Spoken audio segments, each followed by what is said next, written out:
Good afternoon, good morning, good evening, wherever you might be on this earth of ours. Welcome to Emergency Management Associates. Coming to you from the Area Command 392 miles west of Kitty Hawk Beach, North Carolina. As we've been doing for quite some time, a great many years now, we're going to start off this program with a salute to the United States of America.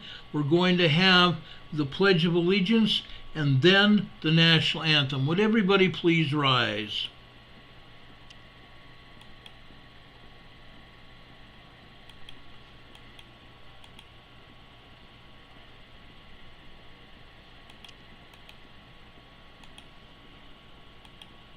I pledge allegiance to the flag of the United States of America and to the republic for which it stands, one nation, under God, indivisible, with liberty and justice for all.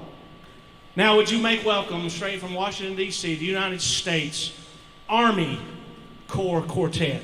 Yeah.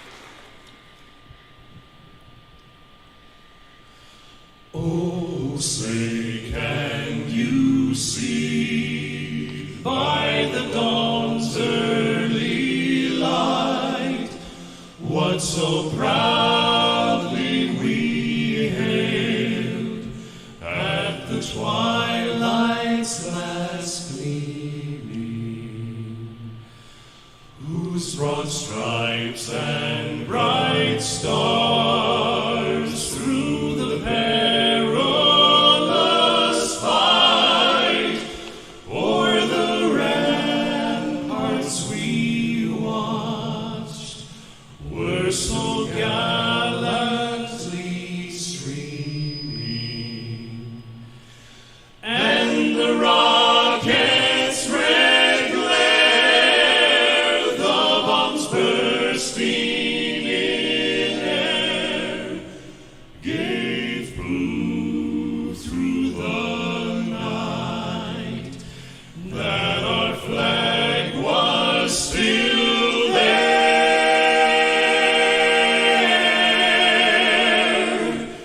Oh, say does that star-spangled banner yet wave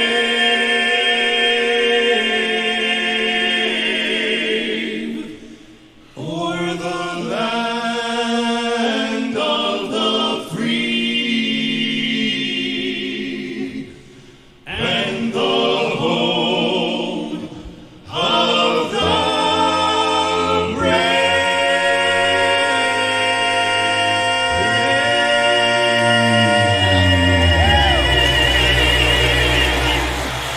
Oh yeah! Come on, folks, let them know it. United States Army Barbershop Quartet from the Barbershop Quartet Convention in 2015. We appreciate all of our men and women in the armed forces. We appreciate this Barbershop Quartet for bringing us the national anthem, and the host of the Barbershop Quartet Convention giving us the Pledge of Allegiance. God bless all these young men and women from all our armed forces and all of our armed forces around the world, including our allies, the men and women of our allied armed forces. God bless you, and may you all return home to your families in safety after your tours of duty end. God bless you, and thank you for your service, ladies and gentlemen. We appreciate it. God bless. Okay, guys, we have a program here that I think you're going to enjoy. At least I hope you would. The first thing I want to talk about is an officer down. A police officer in Chicago Police Department, Chicago, Illinois, the United States of America, was shot and killed last night in Chicago. This man and his partner rushed to the scene of a domestic dispute, and as a result, an officer was killed. An officer was killed last night. Chicago police officer Andres Vasquez Lazo, 32, was shot and killed as he chased teenage armed suspect. Chicago police tweeted out last night and early this morning, and I was notified personally, that they lost one of their own.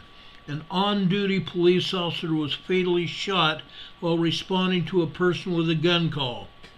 Please pray for this officer's family, his loved ones, his partner, and all of our Chicago police that are grieving at this tremendous loss at this point in their lives. 2 police cars responded to a domestic-related call in the 5200 block of South Spalding Avenue. A caller said a suspect was chasing a female with a gun. The suspect, reportedly 18 years old with 1 prior criminal violation, was shot in the head and taken to an area hospital in critical condition. Officer Vasquez Lasso was shot multiple times by the by this male suspect, and he was taken to Mount Sinai Hospital where he was pronounced dead. Vasquez Lasso, Officer Lasso, has been on the force for 5 years. He had a very bright future ahead of him. The officer comes from a family of public servants. This is a terrible tragedy for the city of Chicago, and we are mourning along with this officer's family. The officer was, like I said, was a 5-year veteran of the police force. There are some broken hearts that will have a long time to grieve and a long, hard time to mend. To accept this is not acceptable.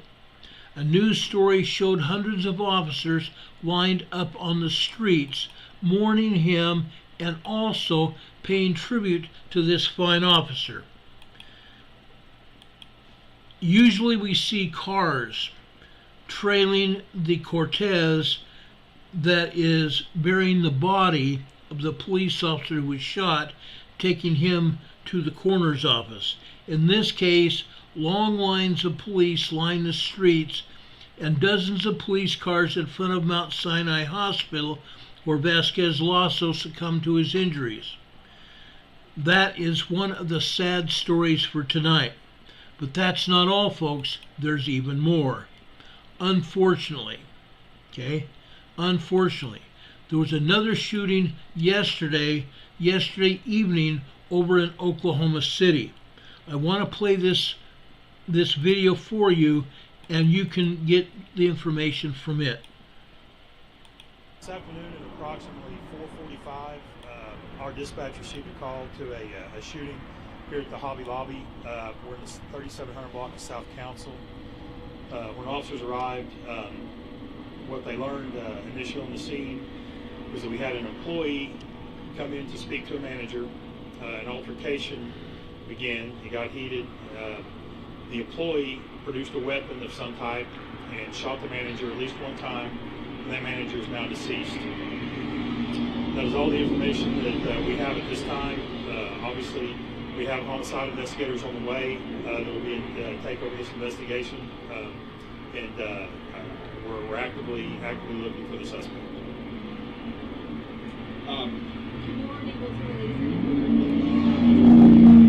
Not at this time. About what time did this all take place?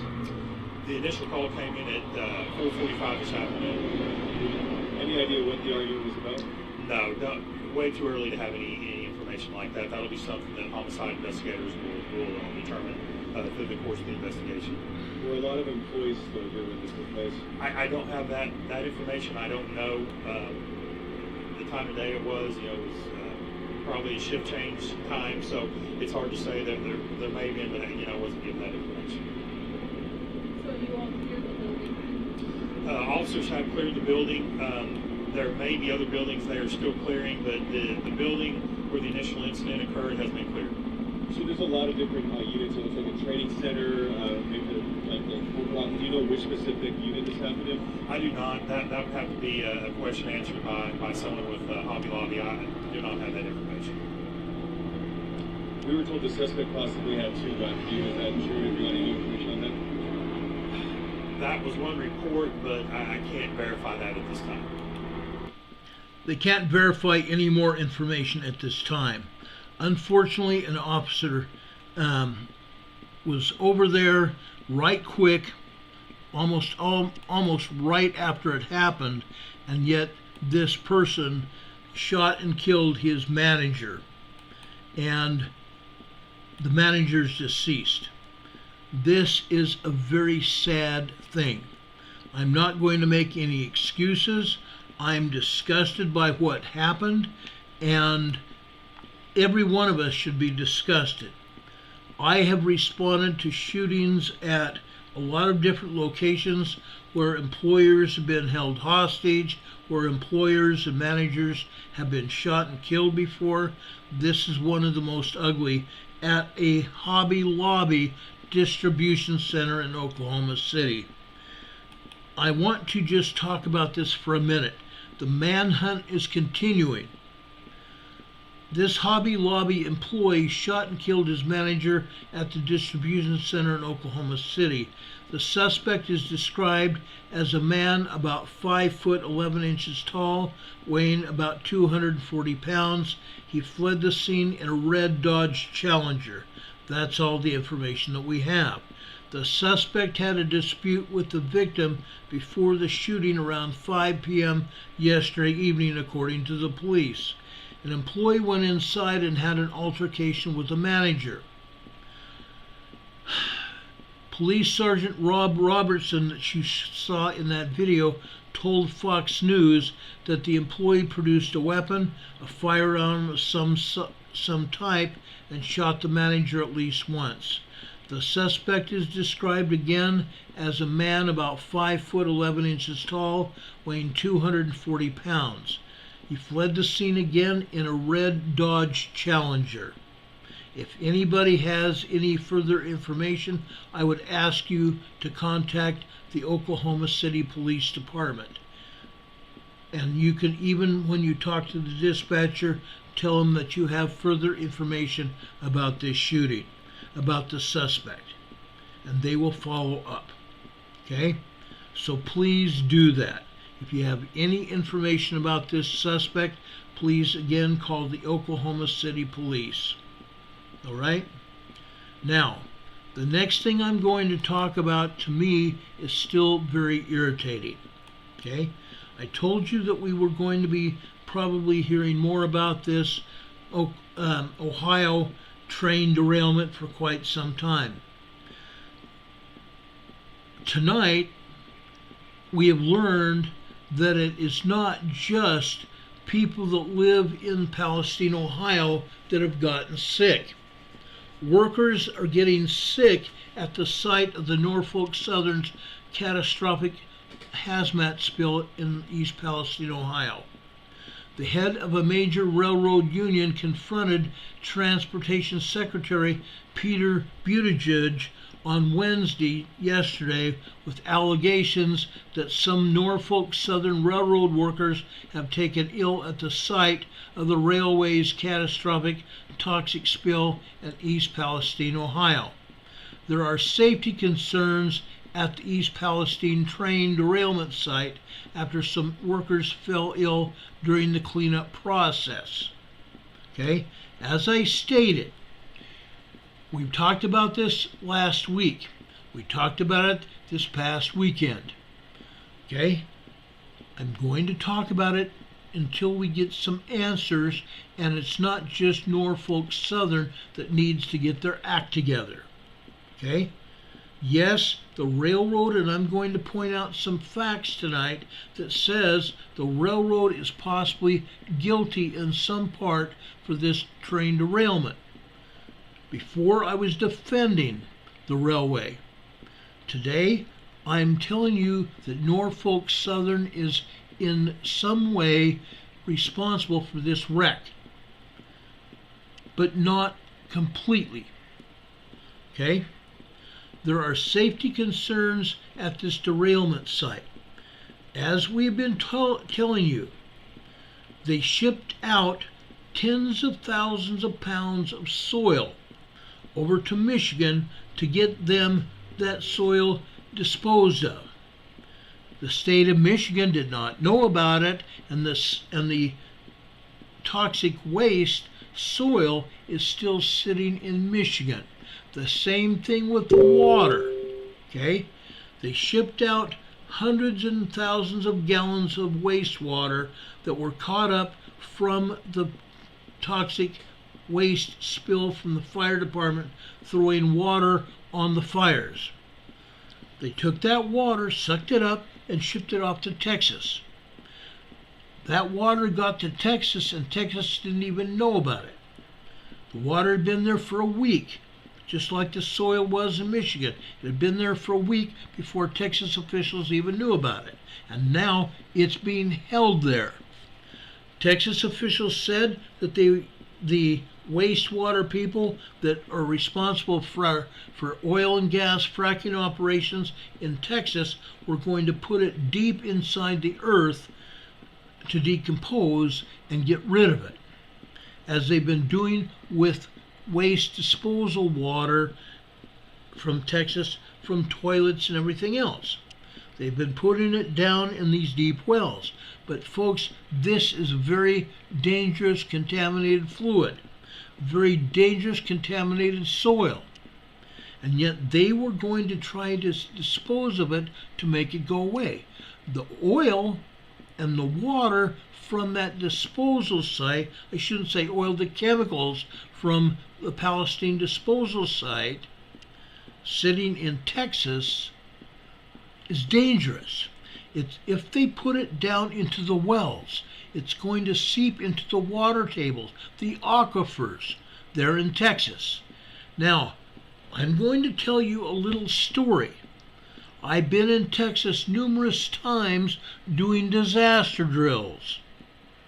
I was down over at the Aggie Stadium area for a disaster drill probably 2014. I found out when I was in the hotel that the hotel drew water straight out of the ground and pumped it into their facility for their guests. Well, I found out as soon as I turned water on in that room that no amount of cool water was going to cool the hot water down. They were drawing hot, boiling water straight out of the ground. It was not water heated from the hotel. It was heated water directly out of the ground. Very hot, dangerous water.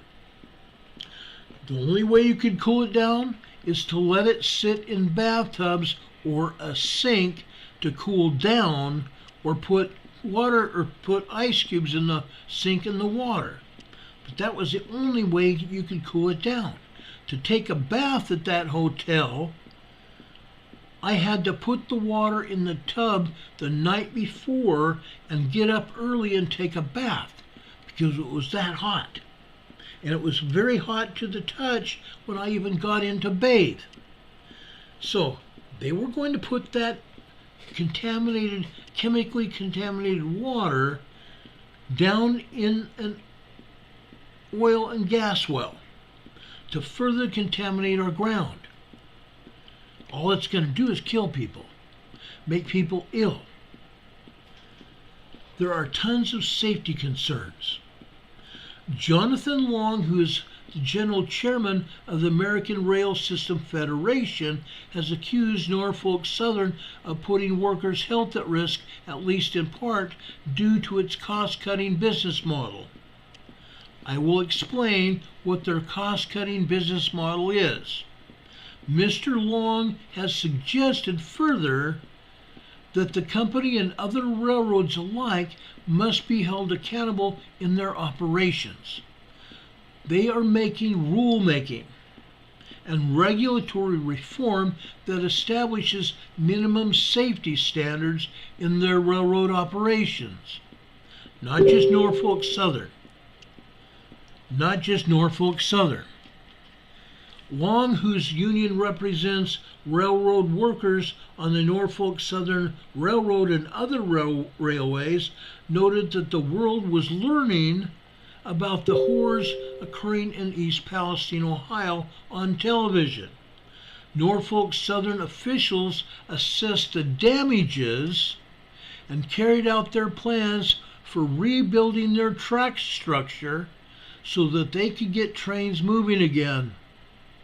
According to Long, who is the railway's union representative, said the railroad's alleged prioritization of resuming business as opposed to first adequately addressing safety and health concerns after the derailment reflected the interest of shareholders and Wall Street, contra the well-being of those in the disaster area. While East Palestine residents were ordered to evacuate amid the release of trench warfare gases, i.e. phosgene and the other acrylate and polypropylene chemicals there. Okay? East Palestine residents were ordered to evacuate amid the release of the trench warfare gases and as a result of the railroad's combustion of its toxic cargo, meaning they drained all that toxic chemicals into a trench, a very deep 2-mile-long trench, and set it on fire. And then let it burn for 2 days. Those toxic chemicals made their way down into the ground, the soil, and also into the water table. The fumes and the chemicals in the air as a result of the fire leaked and leached into the atmosphere and dropped chemicals into the water on the ground. The water being the Ohio River and several streams, creeks, and other rivers all throughout that area. About 7 or 8 states now are involved because the prevailing winds took those toxic chemicals and moved them east and north. Now these other states are also reminded that they are areas of contamination as well. Okay? It's been long noted that approximately 40 Norfolk Southern Maintenance of Way employees tasked with cleaning up the wreckage were neither offered nor provided with appropriate personal protective equipment, PPE. Norfolk Southern instructed 40 of its maintenance employees to come to the site and be cleaning up the wreckage. It also says that the employees continue to experience migraines and nausea after being willing to be exposed to the chemicals at the direction of Norfolk Southern. The Norfolk Southern coordinated response with the local hazmat crews, the police, and firefighters. They're all exposed. They're all getting sick. They're all having burns and rashes all over their bodies. And now something like 50,000 animals have died as a direct result of chemical contamination. Railroad officials say the hazardous materials professionals who were on the site continuously to ensure the work area was safe to enter and that the required PPE was utilized, but it was not. It was not ever offered. In addition to air monitoring that has been going on, that was established within an hour, they are not, and I'm going to repeat, are not even testing for the right chemicals. They need to be testing for phosgene, which is a World War II toxic gas that killed 40,000 people during World War II, and they need to be testing for benzene, which they are not. Workers are saying that while they're cleaning up East Palestine, they were not provided with the appropriate personal protective equipment such as respirators, eye protection, or other protective clothing. They were not provided with that. Among the items of PPE the workers had allegedly done without but needed were respirators. Respirators so they didn't have to breathe that toxic fume and the toxic chemicals like vinyl chloride, vinyl acrylate, and phosgene and dioxin. Okay? They did not have eye protection and protective clothing such as chemical resistant suits, rubber overboots, and rubber gloves. Railroads said they provided them, but they did not. And the local hazmat crews did not offer these other cleanup individuals any PPE either.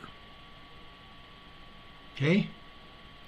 The rubber gloves, the rubber overboots, the chemical resistant suits, the goggles, and the protective clothing could have protected them from the spilled chemicals and prevented direct contact with the substances. Workers allegedly replaced cabin filters on the derailment site and conducted deep cleanings of machinery used by outside contractors in the cleanup. But even the outside contractors did not have proper PPE. All the efforts to clean that site up have not happened. The efforts have been basically void. Yes, they picked up hundreds of thousands of pounds of dirt and soil. But the dirt and soil and the water in that area and throughout 7 states, maybe 8, is contaminated. And it will be contaminated for 100 to 1,000 years, or until the half-life of the chemical dissipates where it's no longer harmful. 100 to 1,000 years, a century. Okay? One worker in the area said that the chemicals released in the derailment made him to suffer nausea and migraines. Upon expressing this and other health concerns to his supervisor, he was allegedly ghosted. Many other employees reported that they continued to experience migraines and nausea days after the derailment. They all suspect they have been unwillingly exposed to these chemicals, although the railroad and other protective or other hazmat professionals say they were not. Who's to say? This is a lack of concern for the workers' safety and the well-being of those workers and the well-being of the community. An independent analysis of the Environmental Protection Agency data concerning the fallout of the derailment has revealed that, contrary to previous claims by EPA officials, there continue to be abnormally high levels of airborne toxins. There are continually high levels of airborne toxins that could jeopardize long-term health of residents in the area. Contrary to previous opinions by the EPA professionals. In other words, the people were lied to. EPA Presidential Secretary Mr. Regan, R-E-G-E-N, lied through his teeth to the citizens of East Palestine, New York, Pennsylvania, and every other state north of there, including up into Canada. Long-term health risk of residents in these areas. In a nearly identical letter to Ohio Governor Mike DeWine, Mr. Long, who is the railroad union's spokesperson, emphasized that action needs to be taken before more trains go off the rail in communities like East Palestine and endure the sorrows that follow such senseless and preventable disasters. This is immoral, and it is all because of the railroad's cost-cutting business model that disregards the sanctity of human life for the sake of more record profits. As I told you last week on that other channel when we talked about this, I showed you 10 major companies that provide support for Norfolk Southern. One of those was Vanguard, and the other was Blackwell. Isn't that interesting? Isn't that just peachy keen? What happens there? Can anybody tell me what happens there? Nothing. These trains have been running longer and longer trains for a very long time. All of the railroads have been running very long trains. Trains as long as 100, 150, and 200 cars. I've seen it happen. I personally have personal knowledge that it has happened. I'm going to let you listen to a report now. Target that really may look good to Wall Street, but that has safety advocates concerned. The train that derailed just outside the small Ohio town of East Palestine stretched nearly 2 miles long. The National Transportation Safety Board preliminary report says trouble began with a suspected wheel bearing that overheated on the 23rd car. When that car came off the rail, it set in motion a disaster that's put a national spotlight on the potential dangers of increasingly long trains. But while concerns have been building across the industry about the growing length of trains, a Scripps News investigation has discovered that Norfolk Southern's top executives personally pocketed millions of dollars in cash awards and incentives after making the company's trains longer. And after hitting a controversial financial target that critics from within the industry say pressures executives to cut costs, often at the expense of safety. In its 2019 annual report, Norfolk Southern told shareholders that it had launched a major overhaul in its operations, saying it had begun running fewer, heavier trains. That same year, Securities and Exchange Commission documents Scripps News examined show Norfolk Southern began to make big changes in how top executives could qualify for large cash awards, tying more of those payouts to a number known on Wall Street as the operating ratio. What is an operating ratio? It's the ratio of operating costs divided by operating revenues. Railroads are seeking to have that number be the smallest number possible. You want to squeeze the costs and increase the revenues. So you taught the military how to do trains? Yes. Stephen Dittmeyer is the former Director of Research and Development at the Federal Railroad Administration. This sharp emphasis on operating ratio and how that's driving behavior on railroads is a severe disappointment to me. He's among those industry experts who say the drive to lower operating costs can be directly linked to longer, more dangerous trains. The longer they make it, the per car cost of labor is less. And the longer trains have greater damage done, larger pileups, fires, and so on. Dittmeyer says while longer trains increase his concerns about safety, they can push the operating ratio down. And with millions of dollars in payouts to executives on the line, SEC filings reveal the importance of that operating ratio had grown at Norfolk Southern to account for 60% of its cash awards by 2020, surpassing every other performance measure combined. And the incentives worked. Each year, the ratio dropped.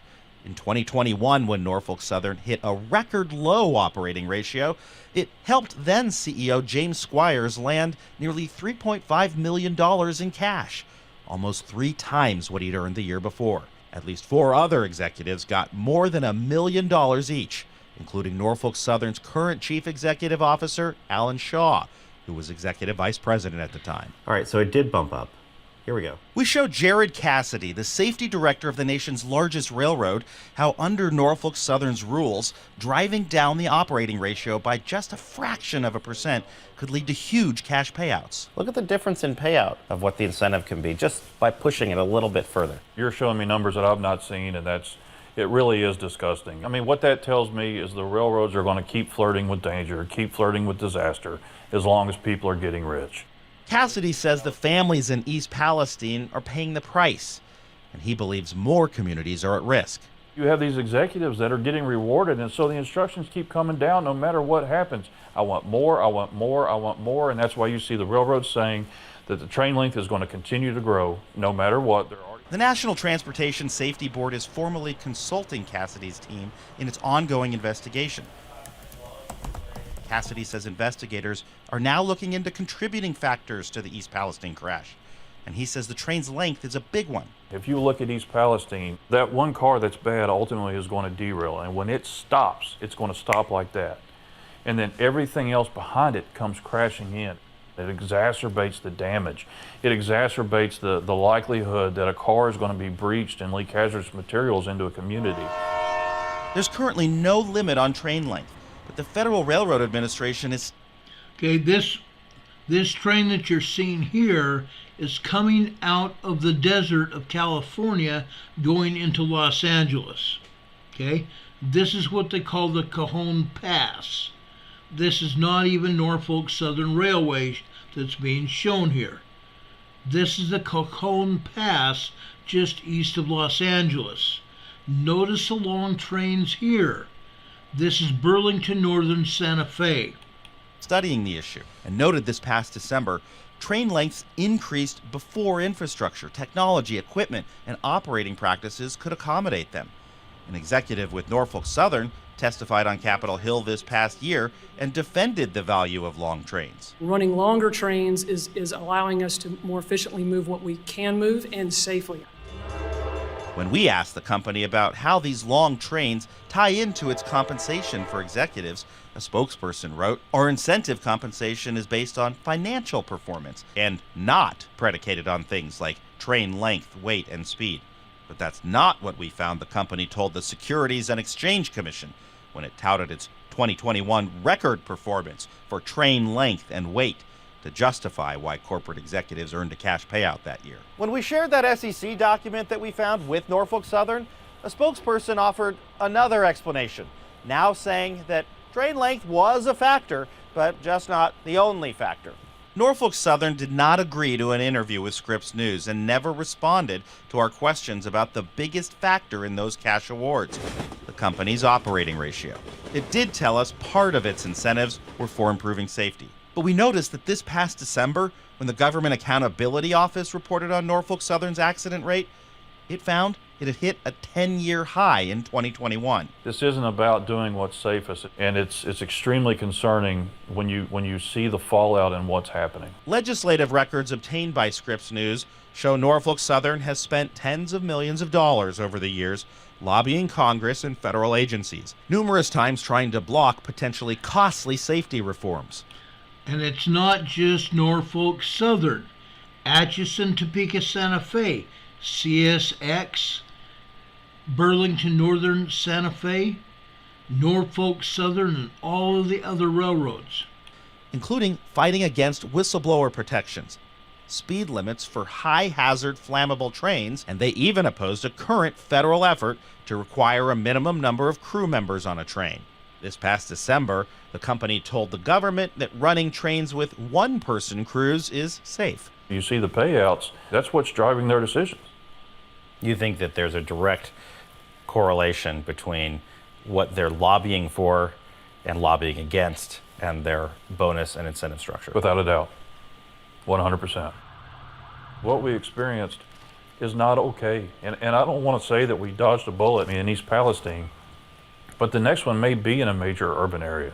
It may be in a downtown Chicago. It may be in a downtown New York City. Norfolk Southern told us, "We are going to learn from this terrible accident and work with regulators and elected officials to improve railroad safety." So far, they say they've set aside $6 million for East Palestine families.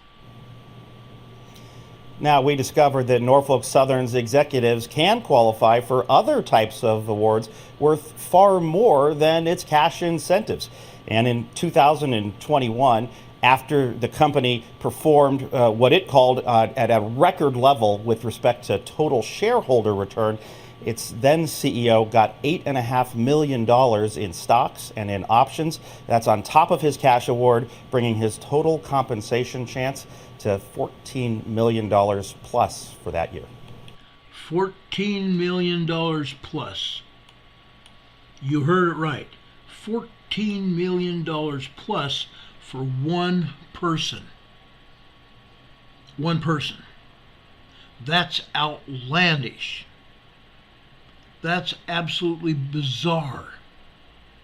Okay? Profits, all at the expense of people along the railway. It's not just at the expense of employees. You heard them mention that they were talking about putting one person on a train. One person. Let me tell you from experience that they have taken people off of the trains and they're operating via railway radios. Okay? Computers. I have not yet heard of any accidents as a result of these trains going down the tracks with only the person in a control tower monitoring the speed and what is going on around the train as each of those trains go down the tracks. I've not heard of any accidents yet. It doesn't mean they haven't happened. But they have already taken engineers and conductors out of cars. Okay? Anne-Marie is here in the chat. I haven't seen her myself, but someone mentioned her name here, and Anne-Marie's husband is an engineer on a railroad. He knows what's happened. His wife, Anne-Marie, knows exactly what's going on. She talks to her husband about what's going on with the railroad. She has a vested interest in her husband and how he is doing and how the railroad is doing. He's only got a paycheck as long as the railroad has him on the payroll. Okay? That goes for anyone. That goes for anyone that works for these railroads. Okay? Now, I'm not defending Norfolk Southern. I'm not. What I am saying, though, they're not the only ones to blame. As we said earlier on in this story, the railroads have lobbied Congress and senators and even the White House to do what they're doing. It's immoral. And it's all because of the railroad's cost-cutting business model that regards the sanctity of human life for the sake of mere profits. Norfolk Southern, which reportedly has greased politicians' hands to the tune of nearly $100 million since 1990, told Axios that the company was on scene immediately after the derailment and coordinated their response with hazardous material professionals who were on the site continuously to ensure that the work area was safe to enter and the required PPE, the personal protective equipment, was utilized. all in addition to air monitoring that was established within an hour. Really? Really? Having ostensibly dropped the ball on East Palestine, the Fraternal Railroad Administration and Transportation Secretary Peter Buttigieg announced a national initiative for focused inspections on railroad routes that carry high hazard flammable materials, HHFTS, and other trains carrying large volumes of hazardous materials commodities. Peter Buttigieg, who's a transportation secretary, did not even show up in East Palestine for 10 days. He did not make a statement for another 10 days. And he didn't even make it out to East Palestine for another 10 days. No industry can put its profits over the safety of its workers and the communities that the railroad serves. Bose said that the FRA is vigorously responding to the concerns expressed by the residents of East Palestine and the surrounding areas. Really? You can't prove it by me. I have now even talked to some East Palestine residents, and they are telling me that no government officials have contacted them. They say they have heard talk of federal officials and other people contacting residents, but they themselves live there and have had other issues besides being painted in by water contamination. They're using bottled water to wash with and to drink with. The result of the recent derailment, efforts are ramping up to have safety around the country, a safer railroad around the country. The Department of Transportation also purportedly seeks to implement a rule requiring at least two-person train crews. Two-person train crews. We'll see where that goes. Because like I said, the railroads are already operating trains via remote data, computers. Okay? They want to have two-person train crews as well as a target legacy tank, the tank cars, and particularly those carrying hazardous materials for inspections and safety reviews. Railroad executives got cash, in part, for the length of the trains. The length of the trains. Norfolk Southern gave top leaders millions of dollars in awards after they hit a controversial financial target. Top executives personally pocketed millions of dollars in incentives and cash rewards after the company hit a controversial financial target and made its trains longer. Critics from within the industry say the specified financial metrics the executives have incentivized to hit can pressure them to cut costs, potentially at the expense of safety. Someone here in the chat mentioned safety. Okay? That is the prime directive here. Safety. Okay? The Norfolk Southern train that derailed in East Palestine, Ohio, stretched nearly 2 miles long. Most of those cars are about 40 feet in length, some of them 50. so you can imagine how many cars were on that train. A National Transportation Safety Board, the NSTB, the preliminary report said trouble with the train began with the suspected wheel bearing. Everybody's been looking at that. They say the wheel bearing overheated on the 23rd car of the train. And when that car came off the rail, it set in motion a disaster that has put a national spotlight on the potential dangers of increasingly long trains, and Norfolk Southern is in the primary spotlight right now.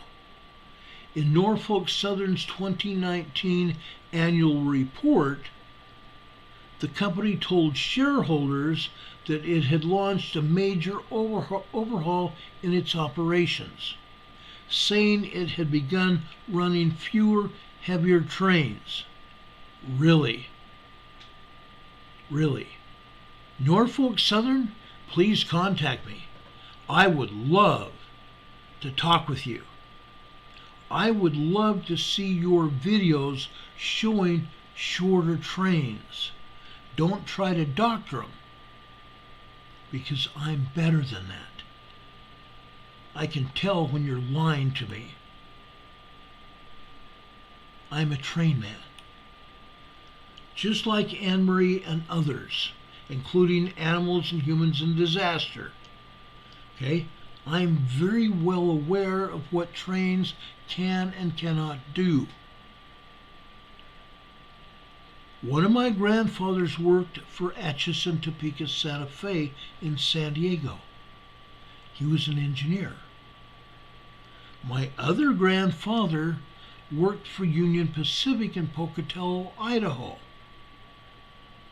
He was a blacksmith that fixed equipment for the UP in Idaho. He basically worked on trains that came and went out of Salt Lake City going north up into Montana. And then they came out of Montana mainly hauling coal but other things as well, and headed for Salt Lake City and points south. My grandfather worked on all kinds of equipment, and the railroads have excellent bookkeeping skills. I have seen the bookkeeping on what trains and cars that my grandfather worked on. They have records of the cars and trains that my grandfather worked on in Pocatello, Idaho. So I know darn well that their record keeping is very good. What used to be a wonderful railroad now, and I'm not just talking about Atchison, Topeka, Santa Fe, or UP, what used to be wonderful working conditions at the railroads has now turned into anything but. Okay? Unreal. Just unreal. So folks, I'm going to be monitoring this, and I'm going to be passing information on to all of you. I believe that everybody has a right to have this information. So I'm going to continue passing it on. Okay? Anne-Marie says there's supposed to be 3 people. They cut out the brakeman, so now it's 2 people. It's sad that they cut out the brakeman. That's one thing that they should not have done. Okay? And then she also says there's a problem with them putting trains together. It's called a switch list. CSX did it in the yards. They put the trains together in the yards. Okay? Others do not switch out cars. Some of them do and some of them don't. Okay? But I'm going to continue to report on this. And Anne-Marie, if you want to call me and give me any information that you have or that you and your husband have, I'll be happy to follow up on it with you and keep going. I've ridden the rails. I've ridden Amtrak. I've ridden the rails up at the Orange County Railroad Museum in Orange County, California. I've ridden the rails down in San Diego. I'm very affected by what the trains do. Okay? I'm happy to help you, and I'm going to continue to report on this as long as I can, as long as they let me, because I believe there's a bone to pick here, and I'm going to pick the bones, literally. I'm going to do it. You deserve to know, and I'm going to give that to you. Okay? Don Patoka just put out my number here on the chat for Anne Marie to have. Okay? My number's available always. It's right in front of you right now on your screens. Okay? Yes, I have a lot of people calling me. And whenever I can take the call, I do. I missed 2 calls today, and I called somebody back. I'm going to call the other person back that called me earlier today. I always return the calls. So guys, let's share. Okay? Anne-Marie says there's certain ways to build a train. By building a train, she's talking about putting cars together with other cars. Okay? Putting people right next to a tank car is not advisable. That's what she's calling building trains. Okay? Some cars don't go together with other cars. And Anne is saying, and if Ron will look into how these trains were built, oh yeah. Okay? And yes, there is new evidence of them doing wrong. Absolutely there is.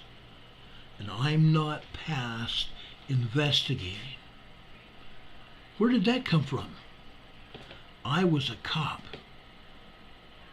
I have been a trained investigator. I am a very well-trained investigator. I've investigated crimes of all kinds. I'm a certified homicide investigator. I'm a certified accident investigator. I'm a certified weapons instructor. So you darn well better believe I know how to investigate anything. And I'm going to help Ann. I'm going to help all of you as well. This is not over.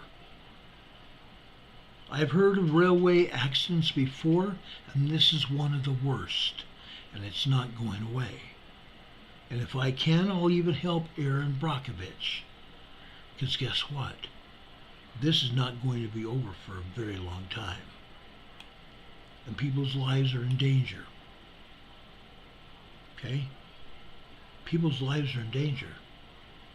And this is not even the beginning yet. This has been going on for a very long time. Anyway, folks, there's even more that I want to talk about tonight. Okay? We told you we were going to be talking about the New Madrid Fault. I also want to talk about the Pacific Northwest. Okay? I assure you that's exactly what we intend to do. Okay? I'm going to tell you that we're going to do that. Okay?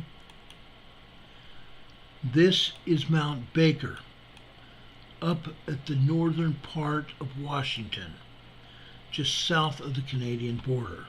Okay? We'll be back to this one in a minute.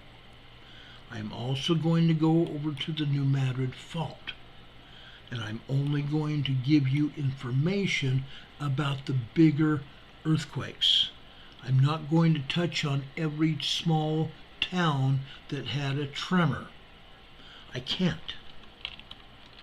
I can't. We don't have the time to talk about even a very small 1.2 tremor.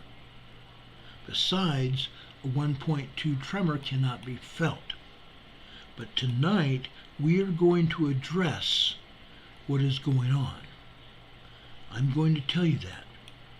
We're going to address it. We're going to talk about it. I want everybody to know what is going on. Okay? This is a big deal. This is a huge deal. Okay? Okay? This seismogram that I'm showing you right now is Marked Tree, Arkansas. In this particular case, this town here has a lot of earthquakes hitting it. But the agency that has been monitoring Marked Tree, Arkansas, has turned off the seismograph. It's turned off the seismograph. Look closely at the top of this seismogram. The seismogram is a paper that has the recordings of the seismic events in any particular place. This happens to be Marked Tree, Arkansas. And usually before about 4 or 5 months ago, Marked Tree, Arkansas was one of the busier seismographs that we could show you. But look here. They are just barely reporting background microquakes. They've turned the seismographs just almost off. Okay? Each line here is a result of microquakes. 0.01 microquakes. Okay? What did we see down here at the bottom? This is where it is very interesting. Okay? This is late this morning, just before 11 a.m. Late this morning, just before 11 a.m. Central Time. Look at these tremors here.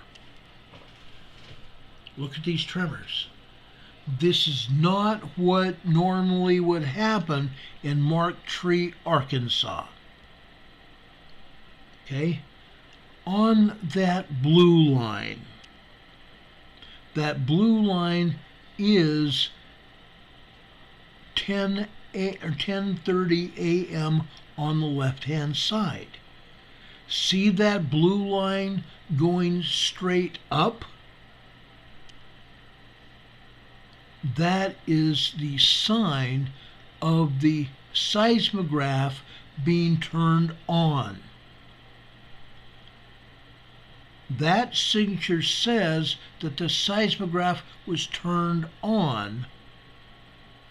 I'm going to tell you an exact time, just a second. 1, 2, 3, 4, 5, 6, 7, 8, 10:38 a.m. this morning. 10:38 a.m. this morning. They turned it on. So all of this time here, okay, the top of this seismogram would show midnight last night. From midnight until 10:38 a.m. this morning, this agency had turned off the seismograph. It was not even operating. Okay? This tells a huge story, because as soon as they turn it on and they turn the seismograph up where it's recording any information, all of a sudden we have decent enough tremors. 1.2, 1.3 tremors here. Okay? And in some places, there are even 1.4, 1.5 tremors just right here on this seismograph. Okay? And one down here just after 11:31 a.m. this morning. Again, a 1.3, 1.4, 1.5 tremor right there.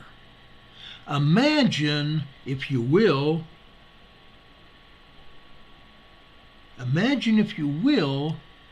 if they turned the seismographs up where the seismograph was allowed to record exactly what was happening anywhere.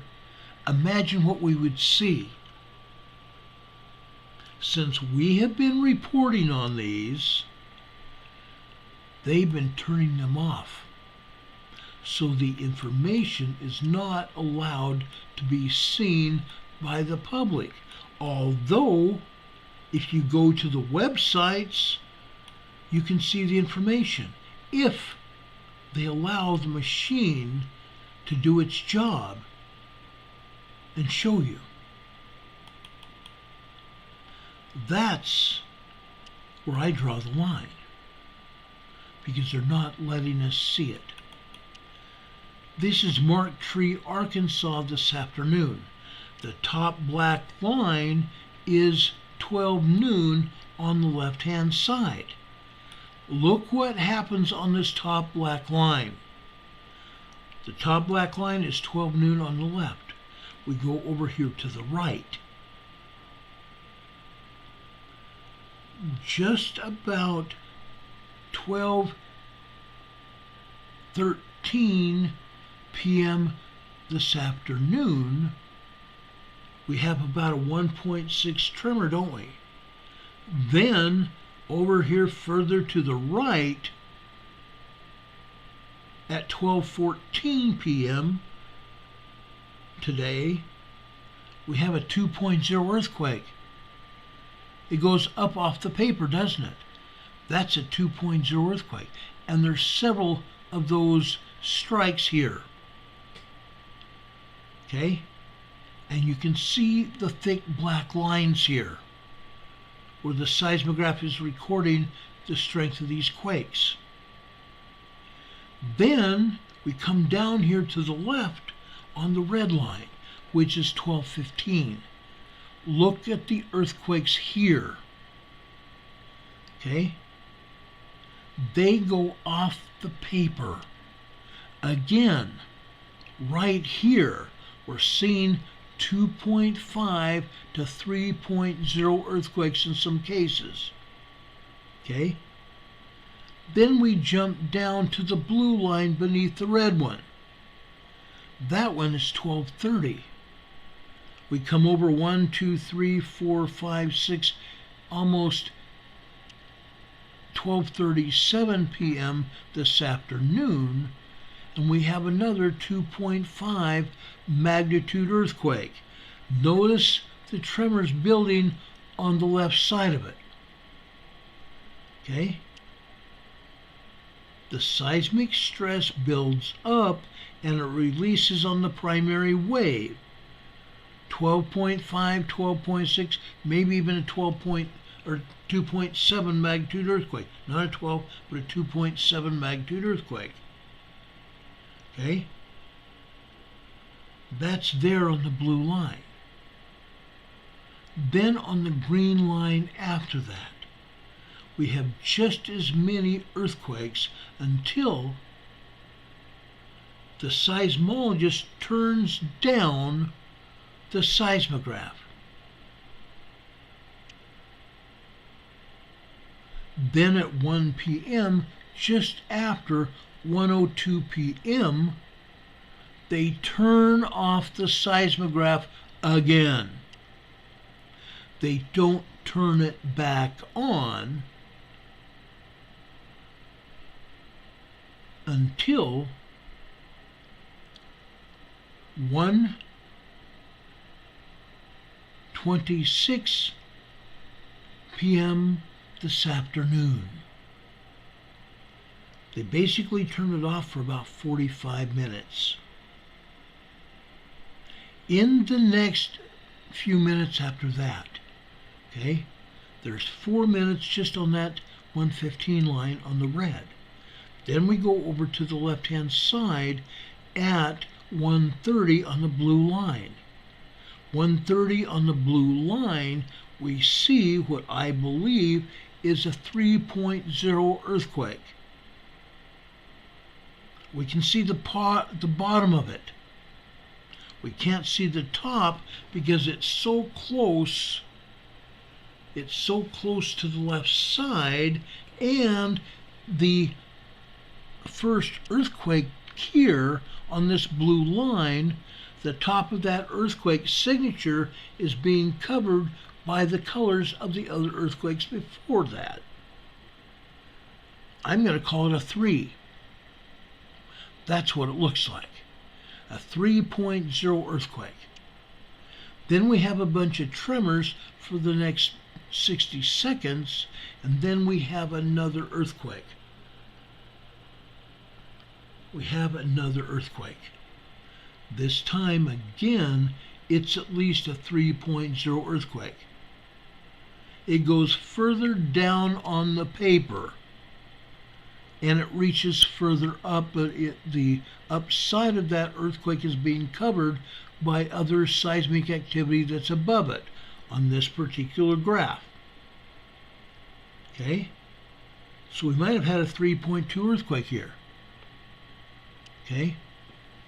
Folks, this is in Mark Tree, Arkansas. Then they turn the machine off again for the rest of the afternoon. This is criminal. We pay these seismologists wages. Our taxes pay to make sure these seismographs run. And yet, they either turn them down or they turn them off. We have not had any decent seismograms out of this agency for quite some time, since we've been reporting on seismic activity here. Okay? Heaven forbid that the public has access to seismic data on the New Madrid fault. We deserve it. They just do not provide it. Okay? I showed you the other one before this morning's seismogram. Except for the last hour and a half before 12 noon, it was just barely recording information because they had turned the sensitivity down, where it's not recording much of anything. Okay? This was a highly vulnerable area until they turned the seismograph down where it's not recording anything. I've been monitoring it for a long time. Every day I've been monitoring the New Madrid fault. Every day. Without fail. Without fail. Let you look at another one. This one is in the Ozark Folk Center in Arkansas. This is another one that they turned off. You can see it here. They turned it very low. They turned the sensitivity almost off. But this morning, this is what the seismograph caught. Okay? Again, we have 2.9, 3.0 magnitude earthquakes here. Yes, we have tremors here as well, between the earthquakes. Okay? This particular seismogram is showing earthquake activity at 8:03 a.m. this morning, and again at 8:07 a.m. this morning, 8:08 and almost 8:09 before they turn the seismograph so far down, it was just barely putting any ink on the paper. And that's how they left it until 9 o'clock this morning. Just before 9:01 this morning, we have a 2.8, 2.9 magnitude earthquake, minor earthquake. Then we have secondary waves after that. And the secondary waves continued for another minute and a half. Then they went down to a body wave until another earthquake started raising the seismic data again. In this case, now we are at 9:01, 2, 3, 4. 9:04 a.m. this morning. In this particular case, ladies and gentlemen, this earthquake here is at least a 3.0 earthquake. They cut off the bottom and the top of it again. Look at the different P waves here. Look at the different P waves in this example. Okay? I just enlarged it for you so you can see what I'm talking about. This is about 45 seconds of shaking. Okay? Then we have secondary waves that go on for another minute and a half. Then it goes down to a body wave for just a few seconds. And now we have another 2.5 magnitude earthquake. And after that, over on the right-hand side, we have probably another 3.0 earthquake. And off to the right, about a minute and a quarter later, we have another one. And after that, another one. Okay? This one happened just before 9, I'm going to say before 9:13 a.m. this morning. And again, I believe that this one was at least a 2.8, 2.9 magnitude earthquake. And then the last one is over on the left-hand side, but it's on the green line just above this one, which means over on the left-hand side on the green line, it's 8:45. So in this case, this earthquake on this green line was 8:50, I want to say 8:53 and almost 8:54, so just before 8:54 this morning. Okay, another 3.0 earthquake, and then further down the line in the green as well,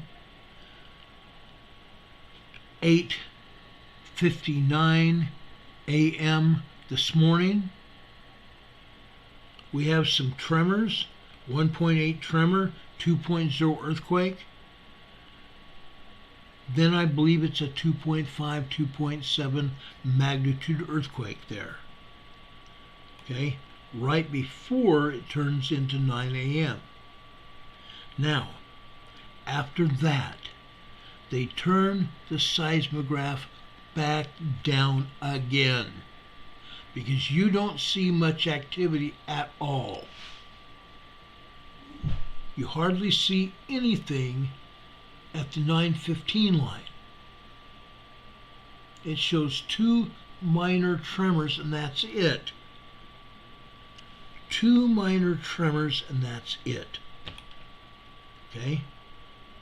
And then at 11 o'clock there's another 1.2, 1.3 tremor that lasts about 10 seconds, 12 seconds. Okay? But they don't have the huevos to do their jobs.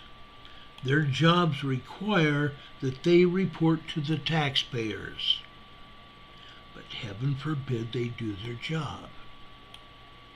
Okay? That was Mark Tree, Arkansas. Should we go down and look at something else? And actually, I'm sorry, that wasn't Mark Tree. That was Ozark Folk Center, which is further north and west from Jonesboro.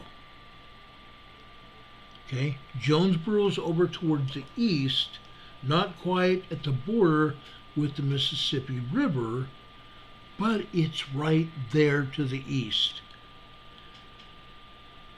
Ozark Folk Center is north and west of there. Okay, so you saw what's happening. This is in Arkansas. So now I've shown you Missouri, I've shown you Arkansas. Now the New Madrid fault goes north. Let's show you Illinois. Such a deal. Look at these tremors. Look at these tremors and minor earthquakes. This is Fairfield, Illinois here. Okay? Up at the top of this, on this black line, that's midnight, this last night. Midnight, 12 a.m. this morning. Okay? We go over to the right here. This is about 12:10 a.m. this morning. We have a minor tremor, 1.3, 1.4 tremor, and that's all. The seismograph is turned way down, so we're not seeing anything heavy duty at all. Then we have another tremor, just about I want to say 2:51 a.m. this morning. Woohoo! And after that, we have some just minor tremors, 1.2, 1.3 tremors, and that's it. And then there's a few other small tremors for several hours after that. And later on this morning, we have 1.3, 1.4, 1.5 tremors. This is a lot of activity on the north end of the New Madrid Fault here in Illinois, isn't it? It's a lot. This is what it looked like this afternoon before I pulled the seismogram. Okay? Let's count it. The top is 12 noon. The next black line, 1 p.m., 2 p.m., 3 p.m., 4 p.m. I pulled this before 5:30 or 4:30, before 4:30. All we're seeing is tremors. Yes, we may have had a minor 2.0 earthquake here as well, or a couple of them, but that's all. The rest of these are all tremors today. Yes, we've had earthquakes, 2.0 earthquakes here in Fairfield, Illinois. We've even had some threes that some of you have felt and have called me or sent me messages telling me to check. So I have. We've talked a lot about Fairfield, Illinois. Okay? But notice here that they turned the machine completely off. At one point this morning, they turned the machine completely off. Okay? About 4:19 a.m. this morning, they turned it off. And after that, nothing was recorded. Nothing else was recorded this morning. Let's look at this afternoon. Okay? Look at this. Well, by George, at 12 noon, they turned the seismograph back on. Or turned the seismograph back on. Look at this, guys. Now we're seeing tremors and full-blown 2.0 earthquakes. here on this seismogram. And after that, they turned it off again. So after 4 o'clock this afternoon, we don't see anything. Oh, glory be. They don't want anybody to know that up on the north end of this New Madrid Fault, Illinois and Indiana, there are earthquakes. Yes, there are earthquakes. Okay? There are a lot of earthquakes. Let's look in at Evansville, Indiana. Good old Evansville, Indiana. At least during the morning hours here, we see a seismogram. And the device, the seismograph, has not been turned off. It may have been turned way down, because all you see is microquakes at the top. Then the middle of the morning, early this morning, they turn it up a little so it's recording information again. It's recording tremors at least. But what happens after 11:45 a.m. this morning? Just before 11:43 a.m. this morning, all of a sudden, we have at least a 3.0 earthquake. The tremor buildup prior to that earthquake, look at that. The tremor buildup was almost an entire 60 seconds before the main shock. And then the main shock lasted about 10 seconds. We can't see the bottom of the earthquake because it was shown on the afternoon's seismogram.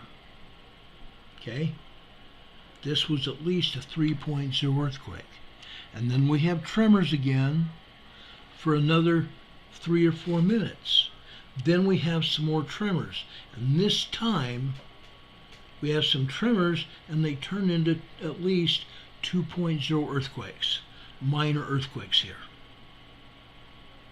Minor earthquakes here. This is Evansville, Indiana. This is at the University of Indiana in Evansville, Indiana. Okay? Now, there is nothing else to show you on this afternoon's seismograph. Okay? Nothing to show you.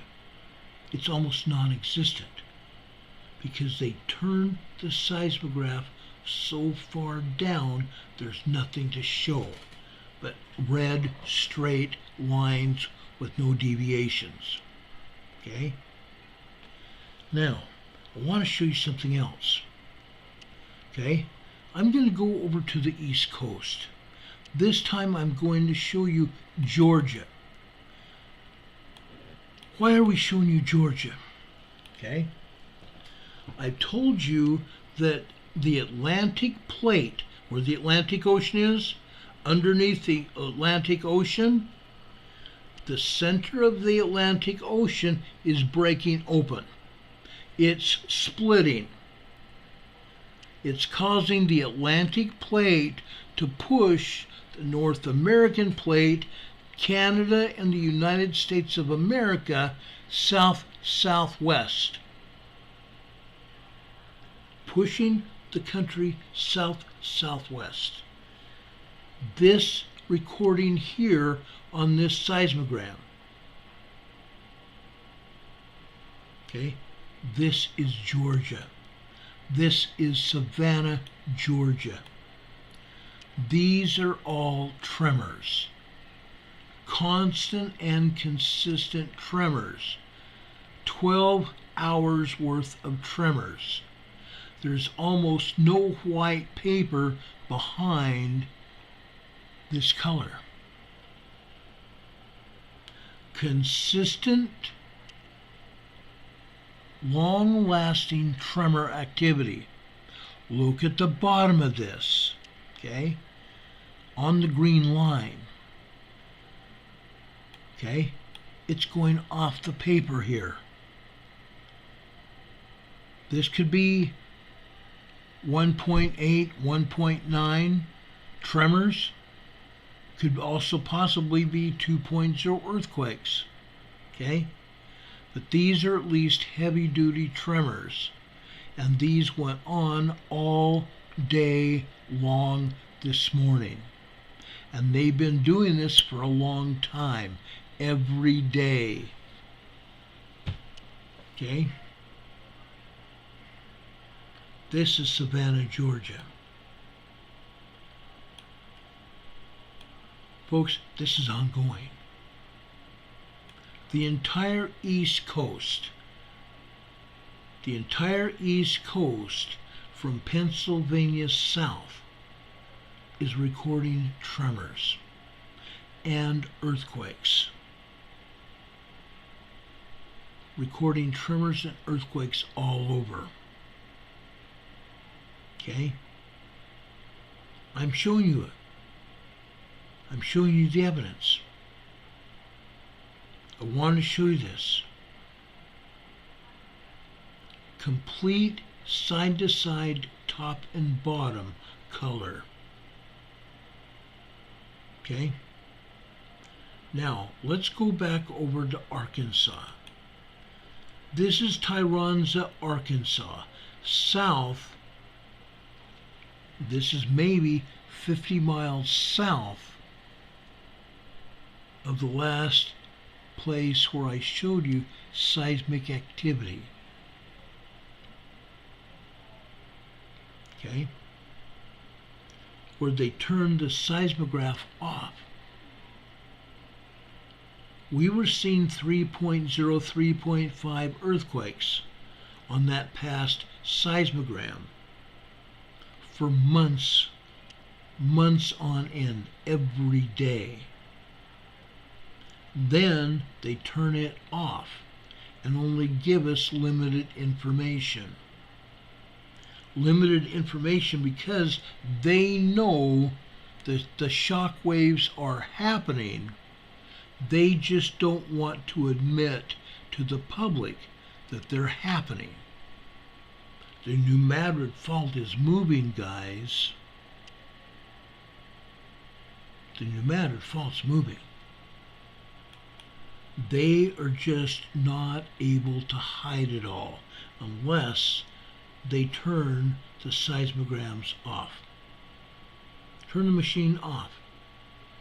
No seismogram to show you then.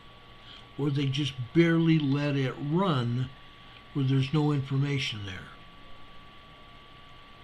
The past one was Mark Tree, Arkansas. This is Tyronza. Okay? This is Tyronza this afternoon. So the seismic energy continued this afternoon here. And yes, we are having 2.8, 2.9 earthquakes. Minor earthquakes. And that's all we have. Those are the biggest earthquakes here. 2.0 to 2.9 earthquakes. Okay? About 3/4 the way over on the right-hand side. We might have a 3.0 on the green line there. It looks to be that might be a 3.0, but that's it. The rest of these are all 2.8, 2.9 minor earthquakes. So we know for a fact that this is continuing. They don't want us to see exactly what is going on. Heaven forbid. Mark Tree, Arkansas, Tyronza, Arkansas. It's continuing. It's not stopping.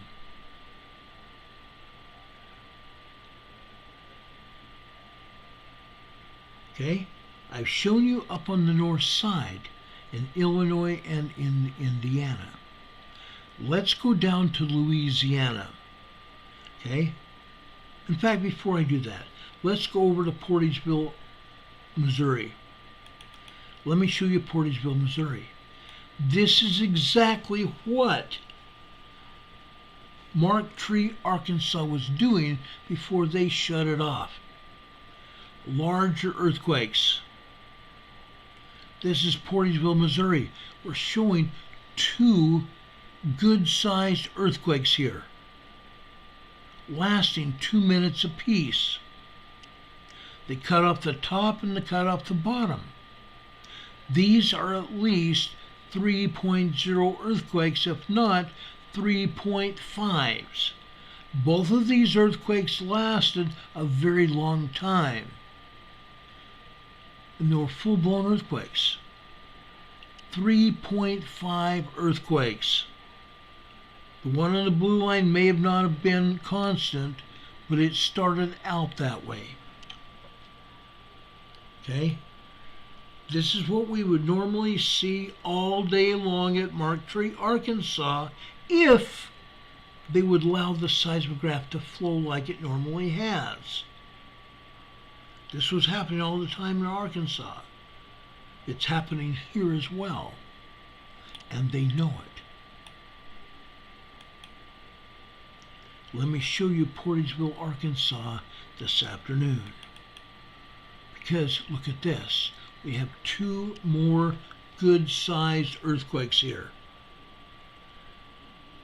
3.4, 3.5 earthquakes here. This one earthquake, it's after 1:38, 1:39 this morning, and it lasted for 2 minutes. The second one happened at 2:45 a.m. this afternoon, or excuse me, 2:45 p.m. this afternoon. Started off with a tremor and then built into a full-blown earthquake, just like all the other quakes. Okay? Start off with tremor foreshocks and built right into a full-blown earthquake. Okay? And you can see the secondary wave on this second quake. The secondary wave here lasted a full 2 minutes and then some. Then it dissipated into a body wave. That's huge. That's huge. At least they are letting us see the veracity of an earthquake, the violence of a possible larger earthquake. It's happening. New Madrid fault is about to go. We would not be having this seismic activity on the New Madrid fault if it was not getting ready to split. And it's going to happen. The New Madrid fault is getting ready to go. The last one happened a very long time ago. December 1812. I'm sorry, December 1811 going into 1812. January, February 1812. Okay? After the major earthquake happened in December 1811,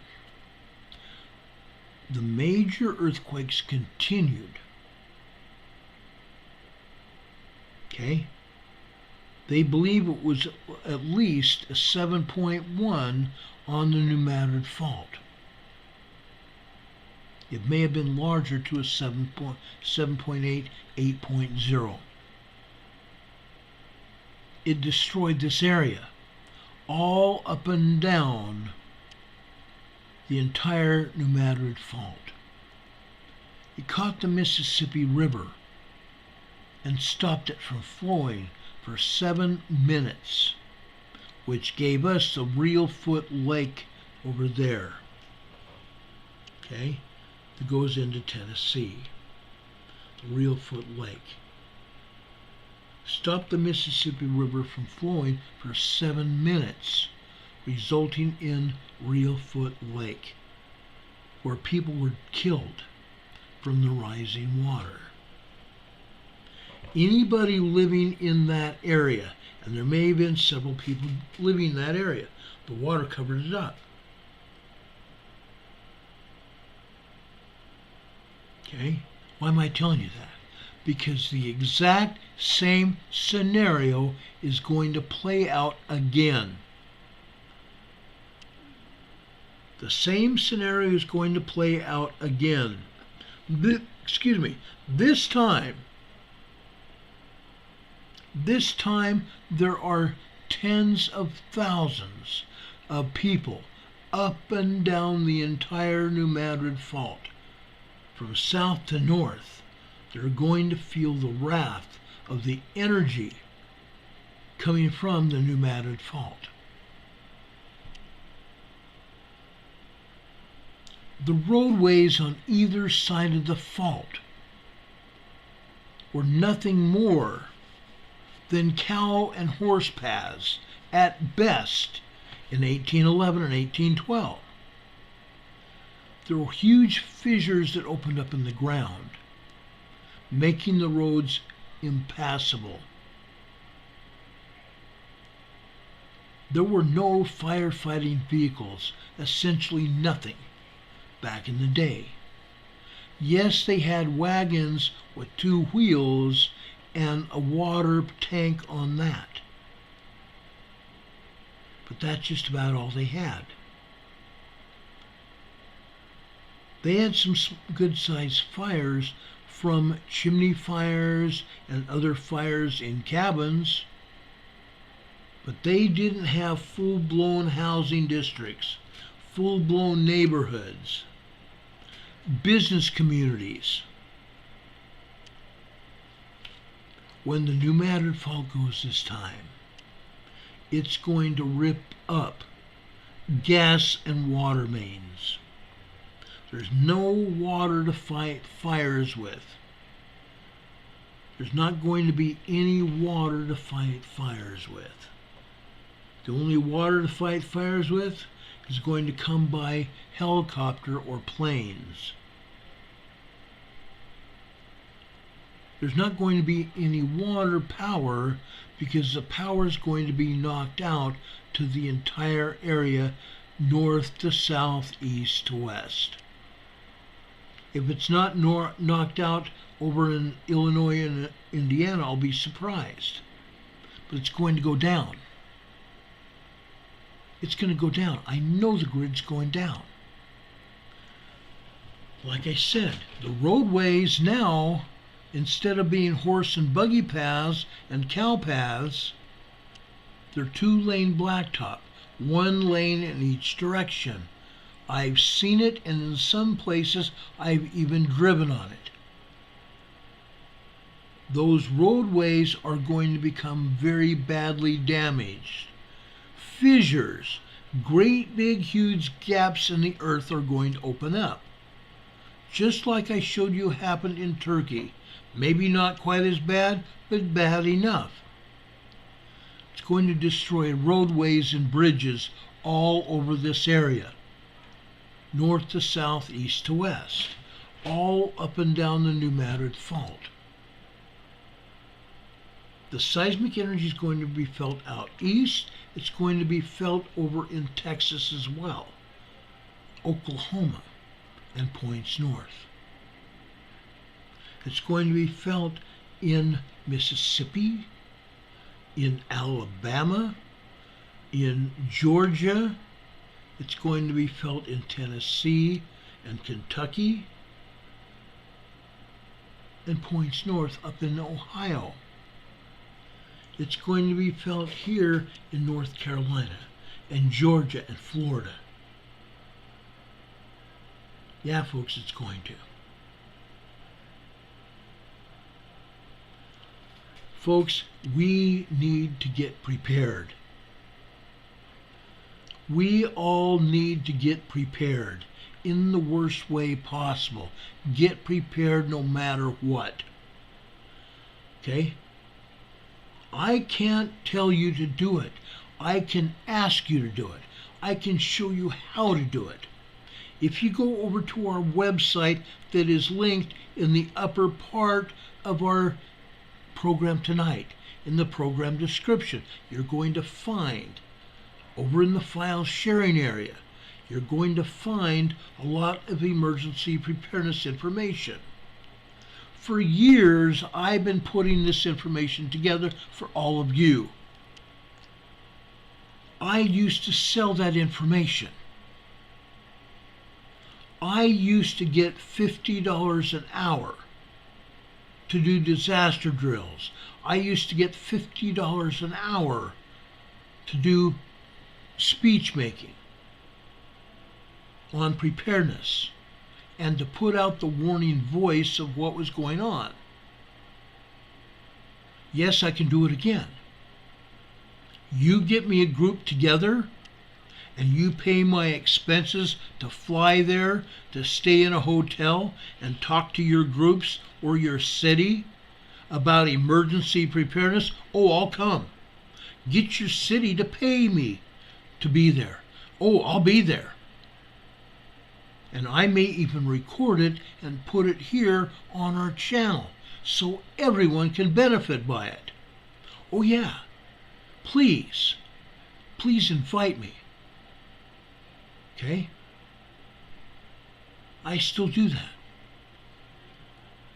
What I'm saying, we don't have much longer to wait. We're going to have a very destructive earthquake. Promise you. Promise you.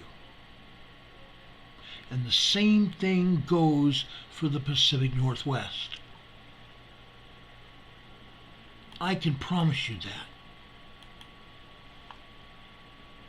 We see the same thing happening all the way up from southwestern Canada, all the way down into San Diego, Imperial County to the east, all up and down the west coast,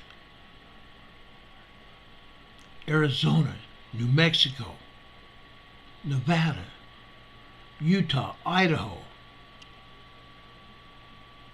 Montana, Wyoming,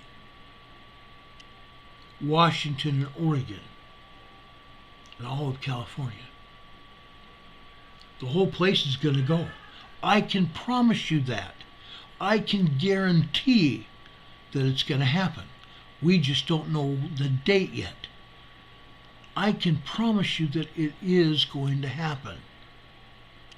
Looking at this seismogram, this is a volcano up near the Canadian border in Washington. This is Mount Baker. Folks, yes, Mount Baker is getting ready to go. These are VLF lines. These Kirby waves are VLF waves here. The VLF waves are caused by magma coming into this volcano. This is a very active volcano. You can see it. They can hide all the cotton-picking seismic information on the other seismic pages, but they can't hide this unless they turn this off. And yes, they've done it before.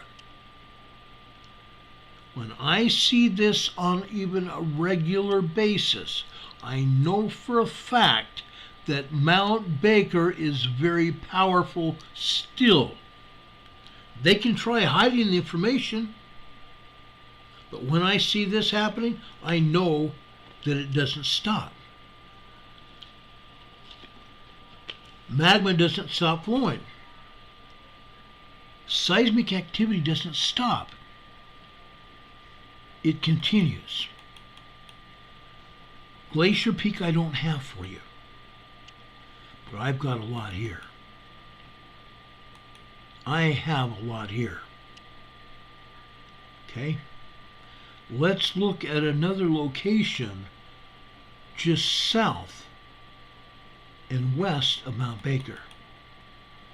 This is Mount Baker Upper Dam. The upper dam at Mount Baker. Look at this. These are earthquakes, tremors, all over this area. This is exactly what the seismogram was looking like. The main seismogram was looking like on Mount Baker. But they've just barely turned it off where it's just barely recording anything at all. And then the seismic waves are starting to get through it anyway. They can only turn it down so far without turning it off. If they turn it off, we'll know about it. And yes, they've done that in the past. Okay? This is Upper Baker Dam. Okay? It's not stopping either, is it? Not on your life. Okay? Let me show you what is happening on Mount Rainier. Okay? Mount Rainier is another volcano, guys. Should you be wary of it? Oh yeah. You should be wary of it. This is Mount Baker Emerald Ridge, ladies and gentlemen. Look at this. They can turn the seismograph back off or nearly off, and that's what they've done here. The top of this seismogram was starting to record at 3 p.m. yesterday afternoon, and it ran pretty well until 7 p.m. yesterday afternoon, and then they turned it way down again. Here at the top of this seismogram, we're seeing magma infill signals. Magma infill signals. Okay? The lines are thin, they get thicker, and then they get thinner again. You have blobs here. The blobs are bigger magma pieces coming through the magma chamber, and sometimes even the big huge magma pieces have lines going through them. Why? Because those great big pieces of magma flowing through the magma chamber here at this volcano, it's hitting rock. The magma coming into this volcano is fracturing the rock inside the volcano, breaking it, fracturing it.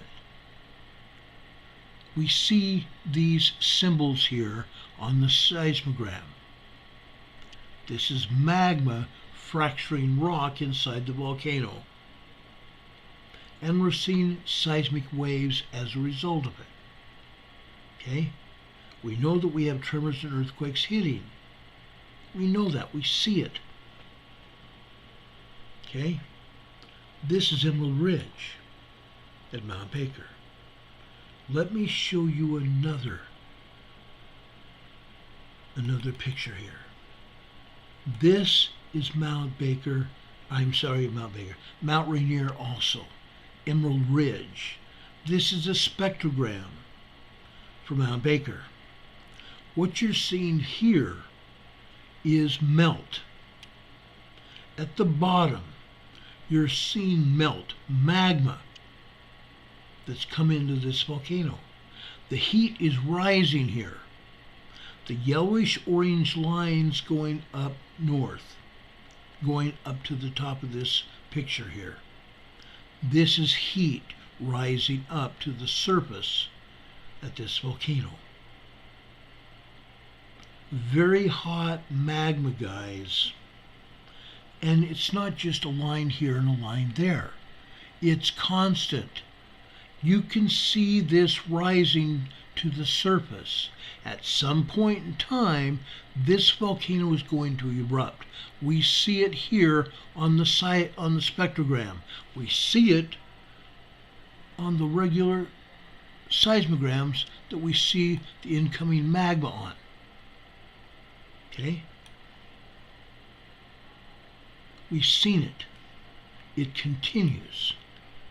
You can't hide it. You can't hide any of this, guys. It's real. This is very real.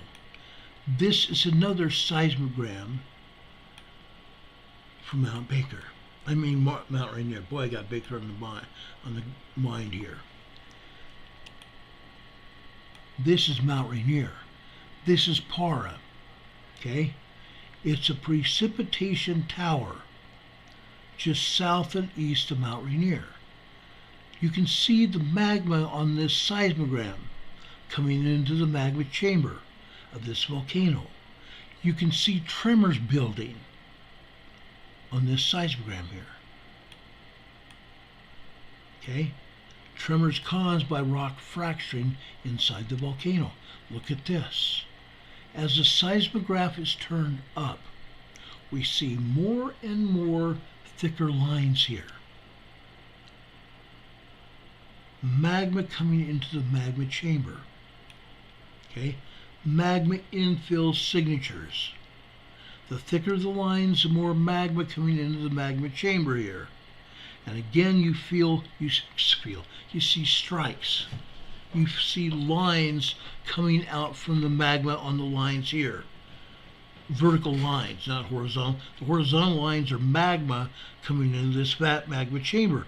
And you see a great deal of magma here, where the white paper is no longer even visible. That's an awful lot of magma coming into the magma chamber here. Each line represents 15 minutes of time throughout the day. So you know this is happening. Look at that. Look at that. Tremors and minor earthquakes. 2.0 earthquakes. And smaller tremors here. The red lines you see are computer generated. So it'll get the notice of the seismologist, hey, this is important. Do you see this? Computer generated lines. So the seismologist will know, hey, this is important to look at. That's Mount Rainier. Let me go for a couple minutes. I'm going to show you two seismograms from Mount St. Helens. Okay? You deserve to see St. Helens. St. Helens is moving. Look at this. Look at this here. Let me enlarge it. Okay? Up here at the top, this seismogram started recording information at 11 p.m. last night. You can see the change of the day at midnight. The lines are very thin here. That's because the seismograph has been turned way, way down. Way, way down. This sideways rectangle that you see here, this is a magma churn signal. Superheated magma causes these magma churn signals. The magma churn signals are usually 23 to 24 lines high. This one is 7 lines high. Off to the right, you see some vertical lines here. That is steam coming from Mount St. Helens. Steam coming from Mount St. Helens, guys. Above that, you see a steam signal, a vertical line with a curlicue on it. That is a steam signal. Mount St. Helens is steaming as well. Okay? Then they turn up the signal on this seismogram, don't they? This is this morning. Look what happens when they let this seismograph work. All of a sudden, there's a great lot of magma coming into the magma chamber here. Look at that. Isn't that just interesting as all get out? You can see the magma coming into this magma chamber, coming into Mount St. Helens. The thicker the lines, the more magma coming into the magma chamber here. Then, look what happens. They turn it down again. We have another magma churn signal. Same thing, 7 lines high. We see these vertical lines to the right, which are steam signatures. 6 to 7% of all magma is water. What happens when it heats up? It creates steam. There's holes, tiny little fissures coming out of the plug of the volcano at the top of it, just like a cork in a wine bottle. But in the volcano, there is magma hammering away on that plug, isn't there? Just like this. Magma coming up from underneath, hammering away at that plug. And folks, when that magma is hammering away at that plug is breaking. It's developing little tiny holes in that plug. Those holes allow the steam to come up and through the holes, allowing steam to vent from the volcano. We've seen steam coming out of Mount St. Helens. The last eruption was in 2010, 2006, 2008, something like that. I don't remember the exact date. That was the last time. And when that lava cooled off, then that plug developed again. In 1986, it erupted, and lava came out of the volcano. Huge ash cloud came up. There was several lahars that came down the mountain. Trees and bushes and debris, water of all kind came down that mountain. Killed a lot of people, injured a lot of people. It's going to happen again very soon. The seismogram shows the evidence of this volcano getting ready to erupt again. When we see consistent activity like this, we know that the volcano is getting ready to go again. It's a matter of time. You guys in the Pacific Northwest that live near these volcanoes know this. You feel the rumbling in your homes, in your businesses. You feel the rumbling as you're walking around on the streets and the countryside. You know it's going to happen again. Let's go south to Mount Hood. Let's go over to Lamberson Butte. Look at this.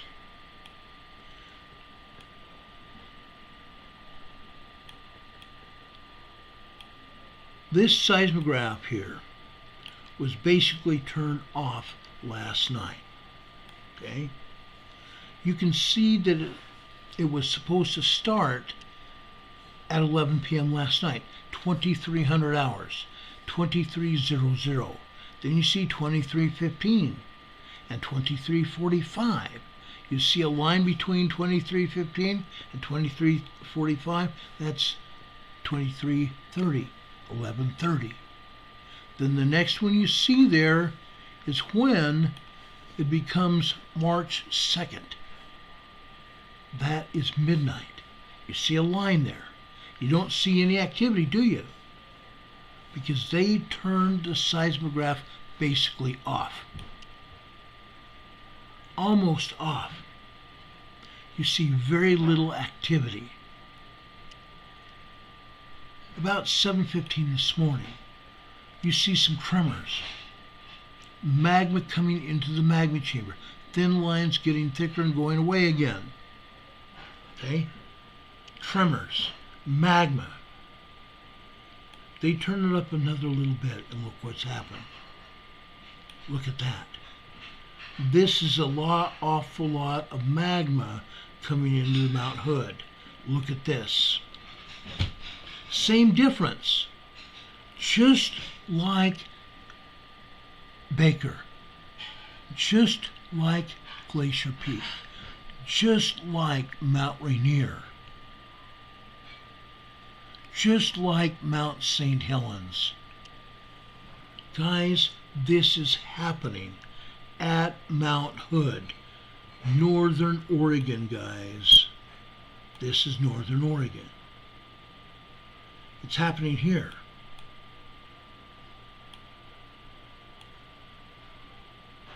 Let's go south. Scientists have either turned off or nearly turned off the seismograms all over Washington and all over Oregon. They're not reporting.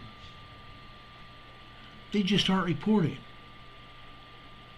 That's a sad state of affairs because they don't want us to know what is going on. I have seismograms to prove that they're wrong. Okay, look at this. This is Newberry Volcano. The same thing that's happening at Mount Hood is happening at Newberry Volcano. This is south of Mount Hood. Okay, look at it.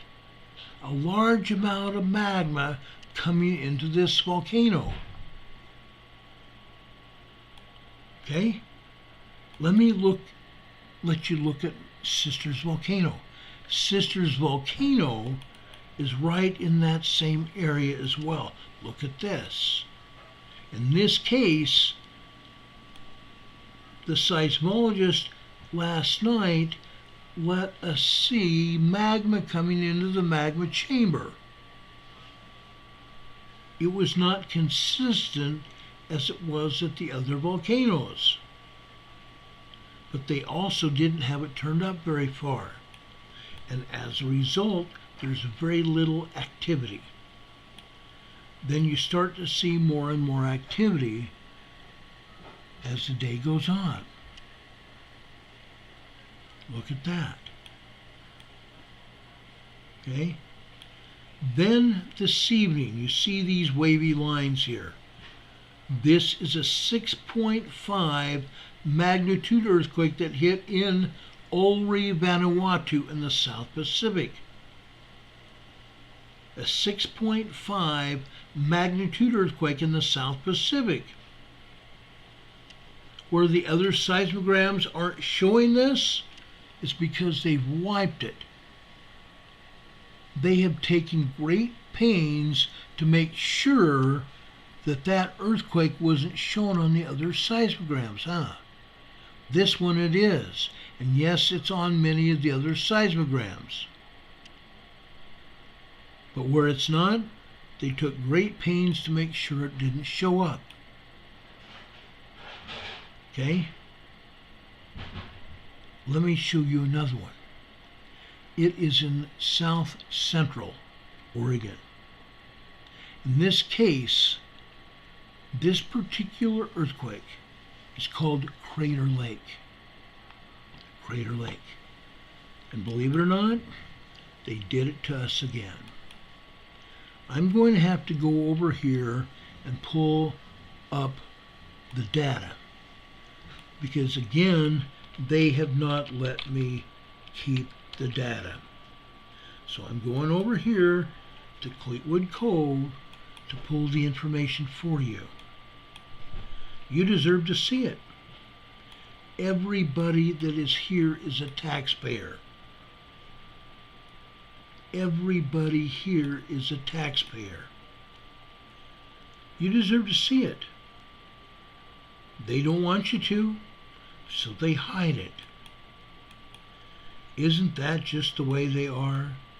These wonderful people don't want us to see anything, don't want us to know anything.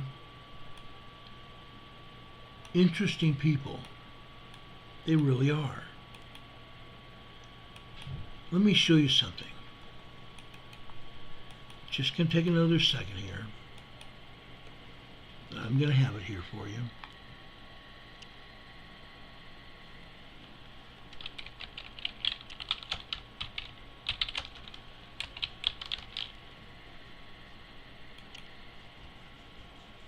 Okay, I just saved it. I've got it right here. There it is. This is Crater Lake, Fleetwood Cove. This is the northeastern part of Crater Lake. Crater Lake is a volcano. It's also got a very cold alpine lake at the top of it. In the volcanic rim is pretty high, okay? In between the caldera of the volcano, where the solid lava that got cold leveled off the top of the volcano, didn't it? It created a caldera. It created a plug. At the top of that, waters come in from water tables and rain and snow. This is a cold alpine lake at the top of Crater Lake, a very deep lake. Folks, look what's down below that lake. Magma, guys. Magma. Look at this. Last night, guys, this is 2 a.m. at the top, 2 a.m. this morning. They've turned the seismograph basically off until later this morning. Then look what happens. All of a sudden, we get to see magma coming into this magma chamber at Crater Lake. Isn't it interesting? All this magma is creating tremors. It's fracturing the rock inside the volcano. It's causing volcanic rise. Volcanic rise. Magma coming in, filling the volcanic chamber, is causing the volcano to rise up, increasing the height of the volcano. Okay? You can see the magma here fracturing the rock. Incoming magma fracturing the rock inside the volcano, causing seismic waves, earth movement. You can see it plain and simple. Let's go down into Northern California. Let's go down into Northern California. I'm going to show you 2 more seismograms. Then we're going to end this here. This is Mount Shasta, guys. This is Mount Shasta. This looks kind of like Crater Lake, doesn't it? They've turned the cotton picking seismograph off. Basically off. There's nothing reporting here. Very little. Again, this is midnight last night. You can see the change of date here right near the top there. The top of it is 2300 hours, which is 11 p.m. last night. You can just barely see tremors coming in here because they've got this seismograph basically turned so far down it might as well be off. Okay? Hours and hours today. It's just barely recording any kind of information. Then they start turning up the sensitivity again. Look what we're seeing here. They turned it up, didn't they? Look at this afternoon. This is a lot of magma incoming into the volcano. Magma infill coming into the volcano. We're seeing rock fracturing. These vertical lines here on each of the horizontal lines with this magma is saying that this magma is causing rock fracturing inside the volcano. Earth movement again. Okay? That's Mount Shasta. Yes, there are other seismograms, other seismographs at Mount Shasta. 90% of them are turned off. There's only 2 other seismographs that are turned on, or 1 other seismograph besides this that's turned on, because they don't want us to see it. Heaven forbid that we know the truth of what's going on.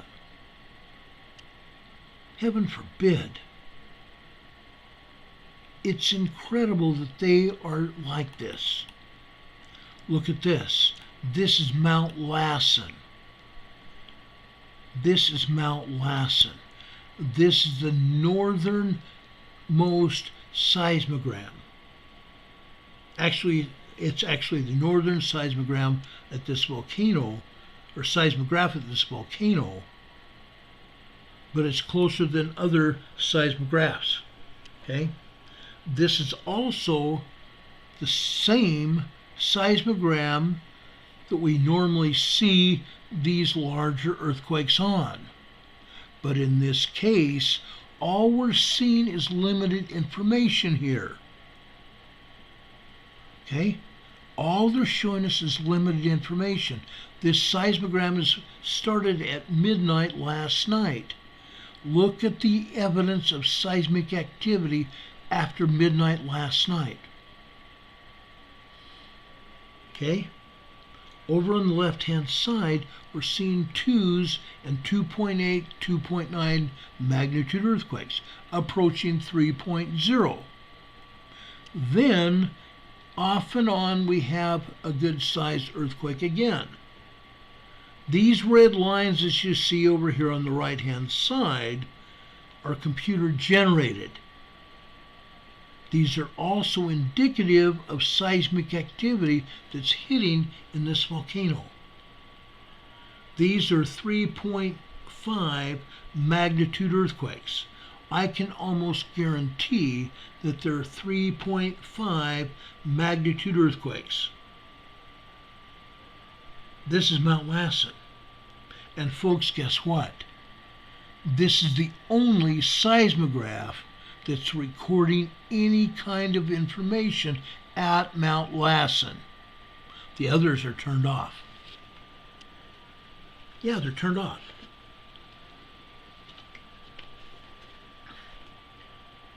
If you have a chance to talk to USGS, tell them to get off their butts. Get their butts out of their, get their heads out of their butts and do the job that they're being paid to do. Tell them to stop listening to the politicians. The politicians are the ones that are telling them to turn the seismographs off, to not show the activity. The politicians don't want anybody to know what's going on, folks, because when heck hits the fan, okay, when the crap hits the oscillator, people are going to die. People are going to be injured, severely injured. If people were to know what exactly was going to happen in these areas, they would move away, wouldn't they? Oh yeah. So the politicians are telling the USGS to either turn off or turn down the equipment so nobody knows what's going on. Because if you knew the truth, you'd get away. You'd leave. Stores and businesses would go out of business.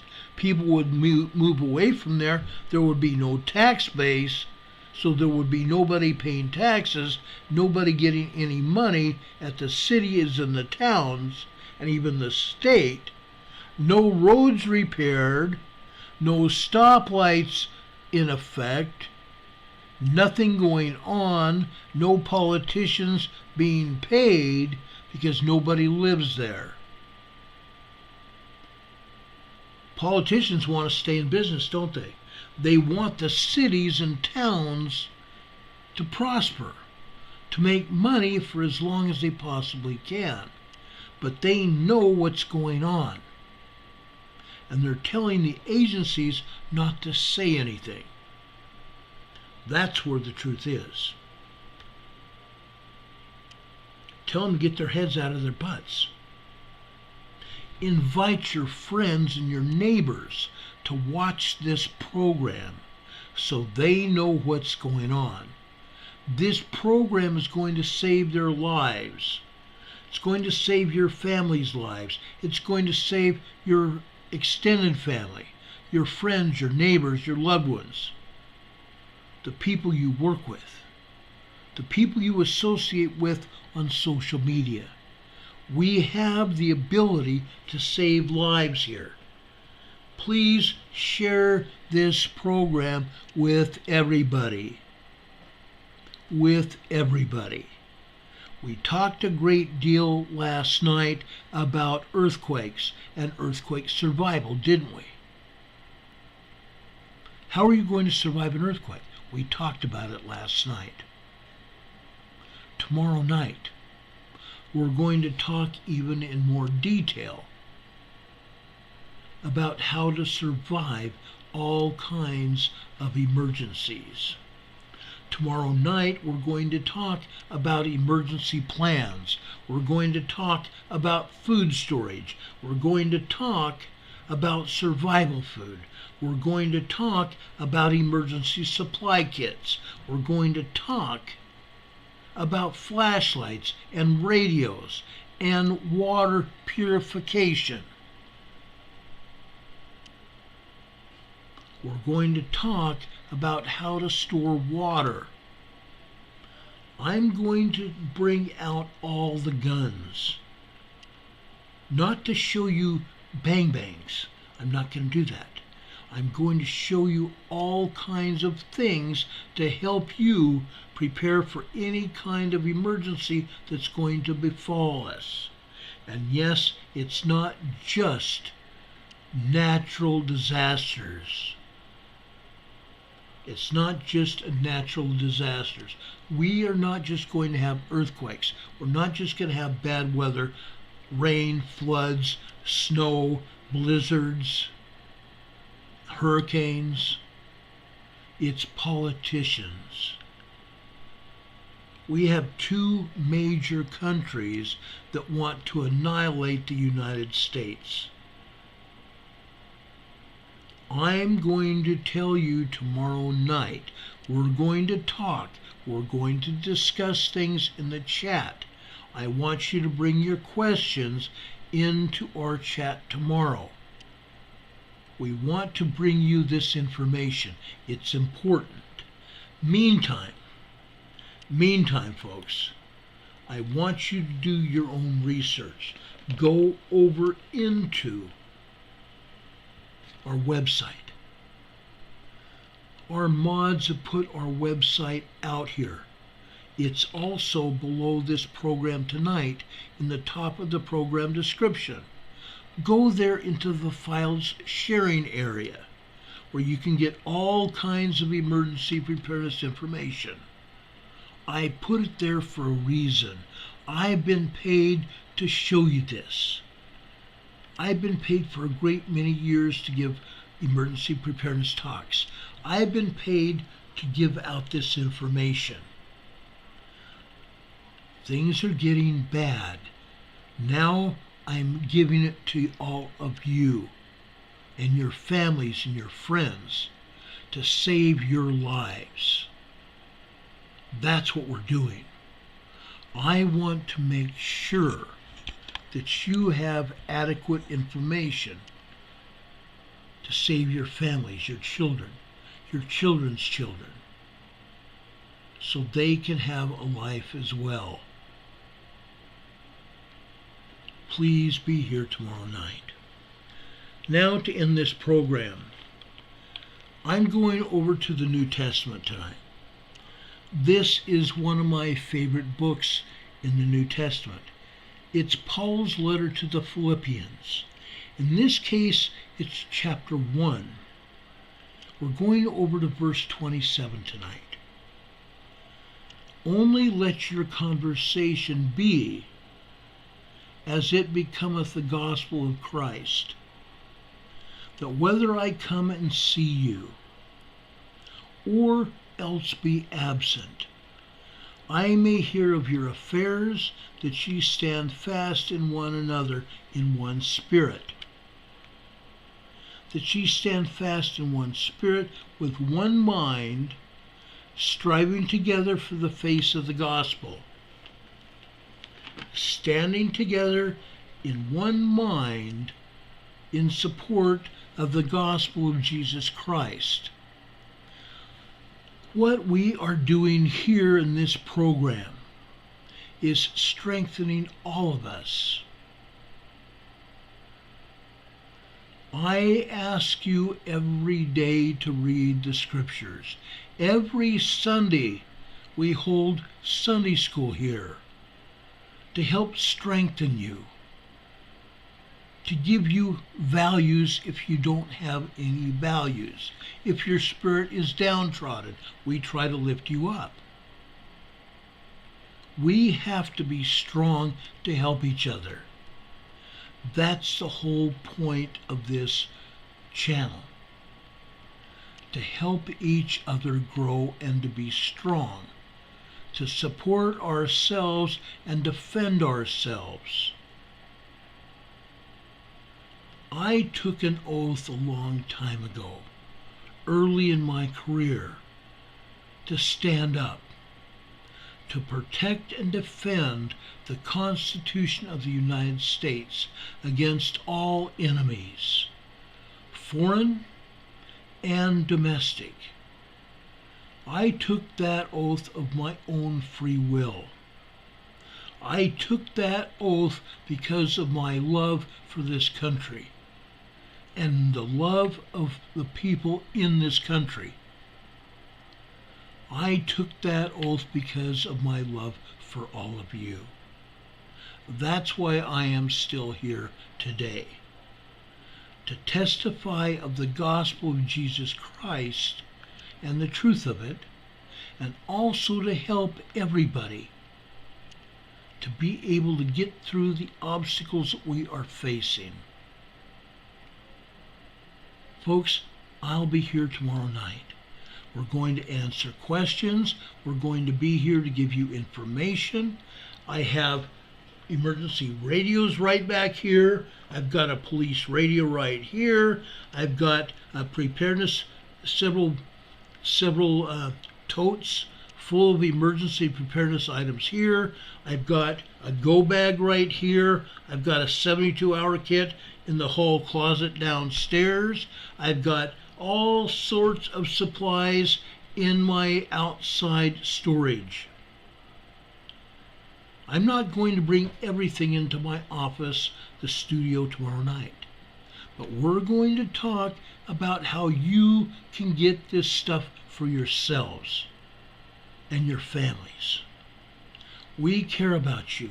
We love you. I belong to several emergency preparedness groups on Messenger, and you can too. If you have Facebook, look us up on Facebook.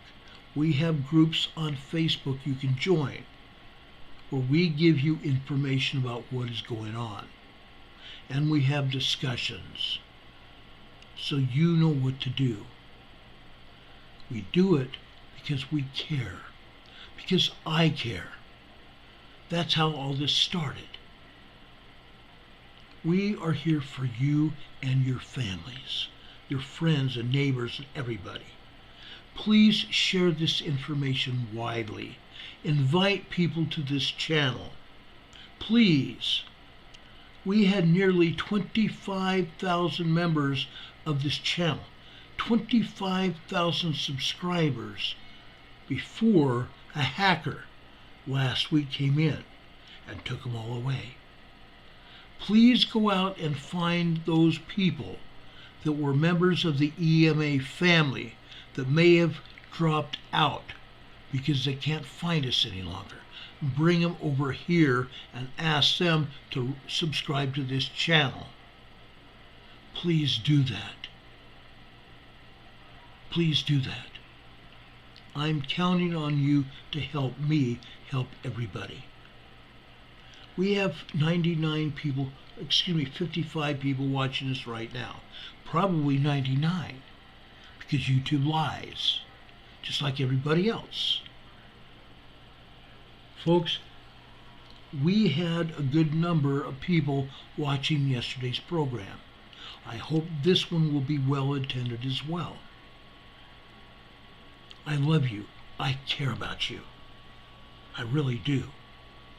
Please, folks, We will be back here tomorrow night sometime after 6 p.m. Count on it. We're here for you. We'll be back here Sunday at 12 noon for Sunday school class. Count on that.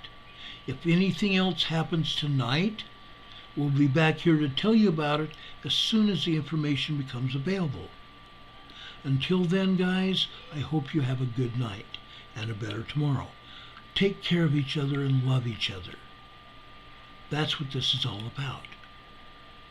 Loving and take care of everybody. That's what we want. May God be with you. May God bless you. May God be with you until we meet again. Have a good night, folks. We will see you as soon as we can. God be with you till we meet again. See you soon. Good night, everybody.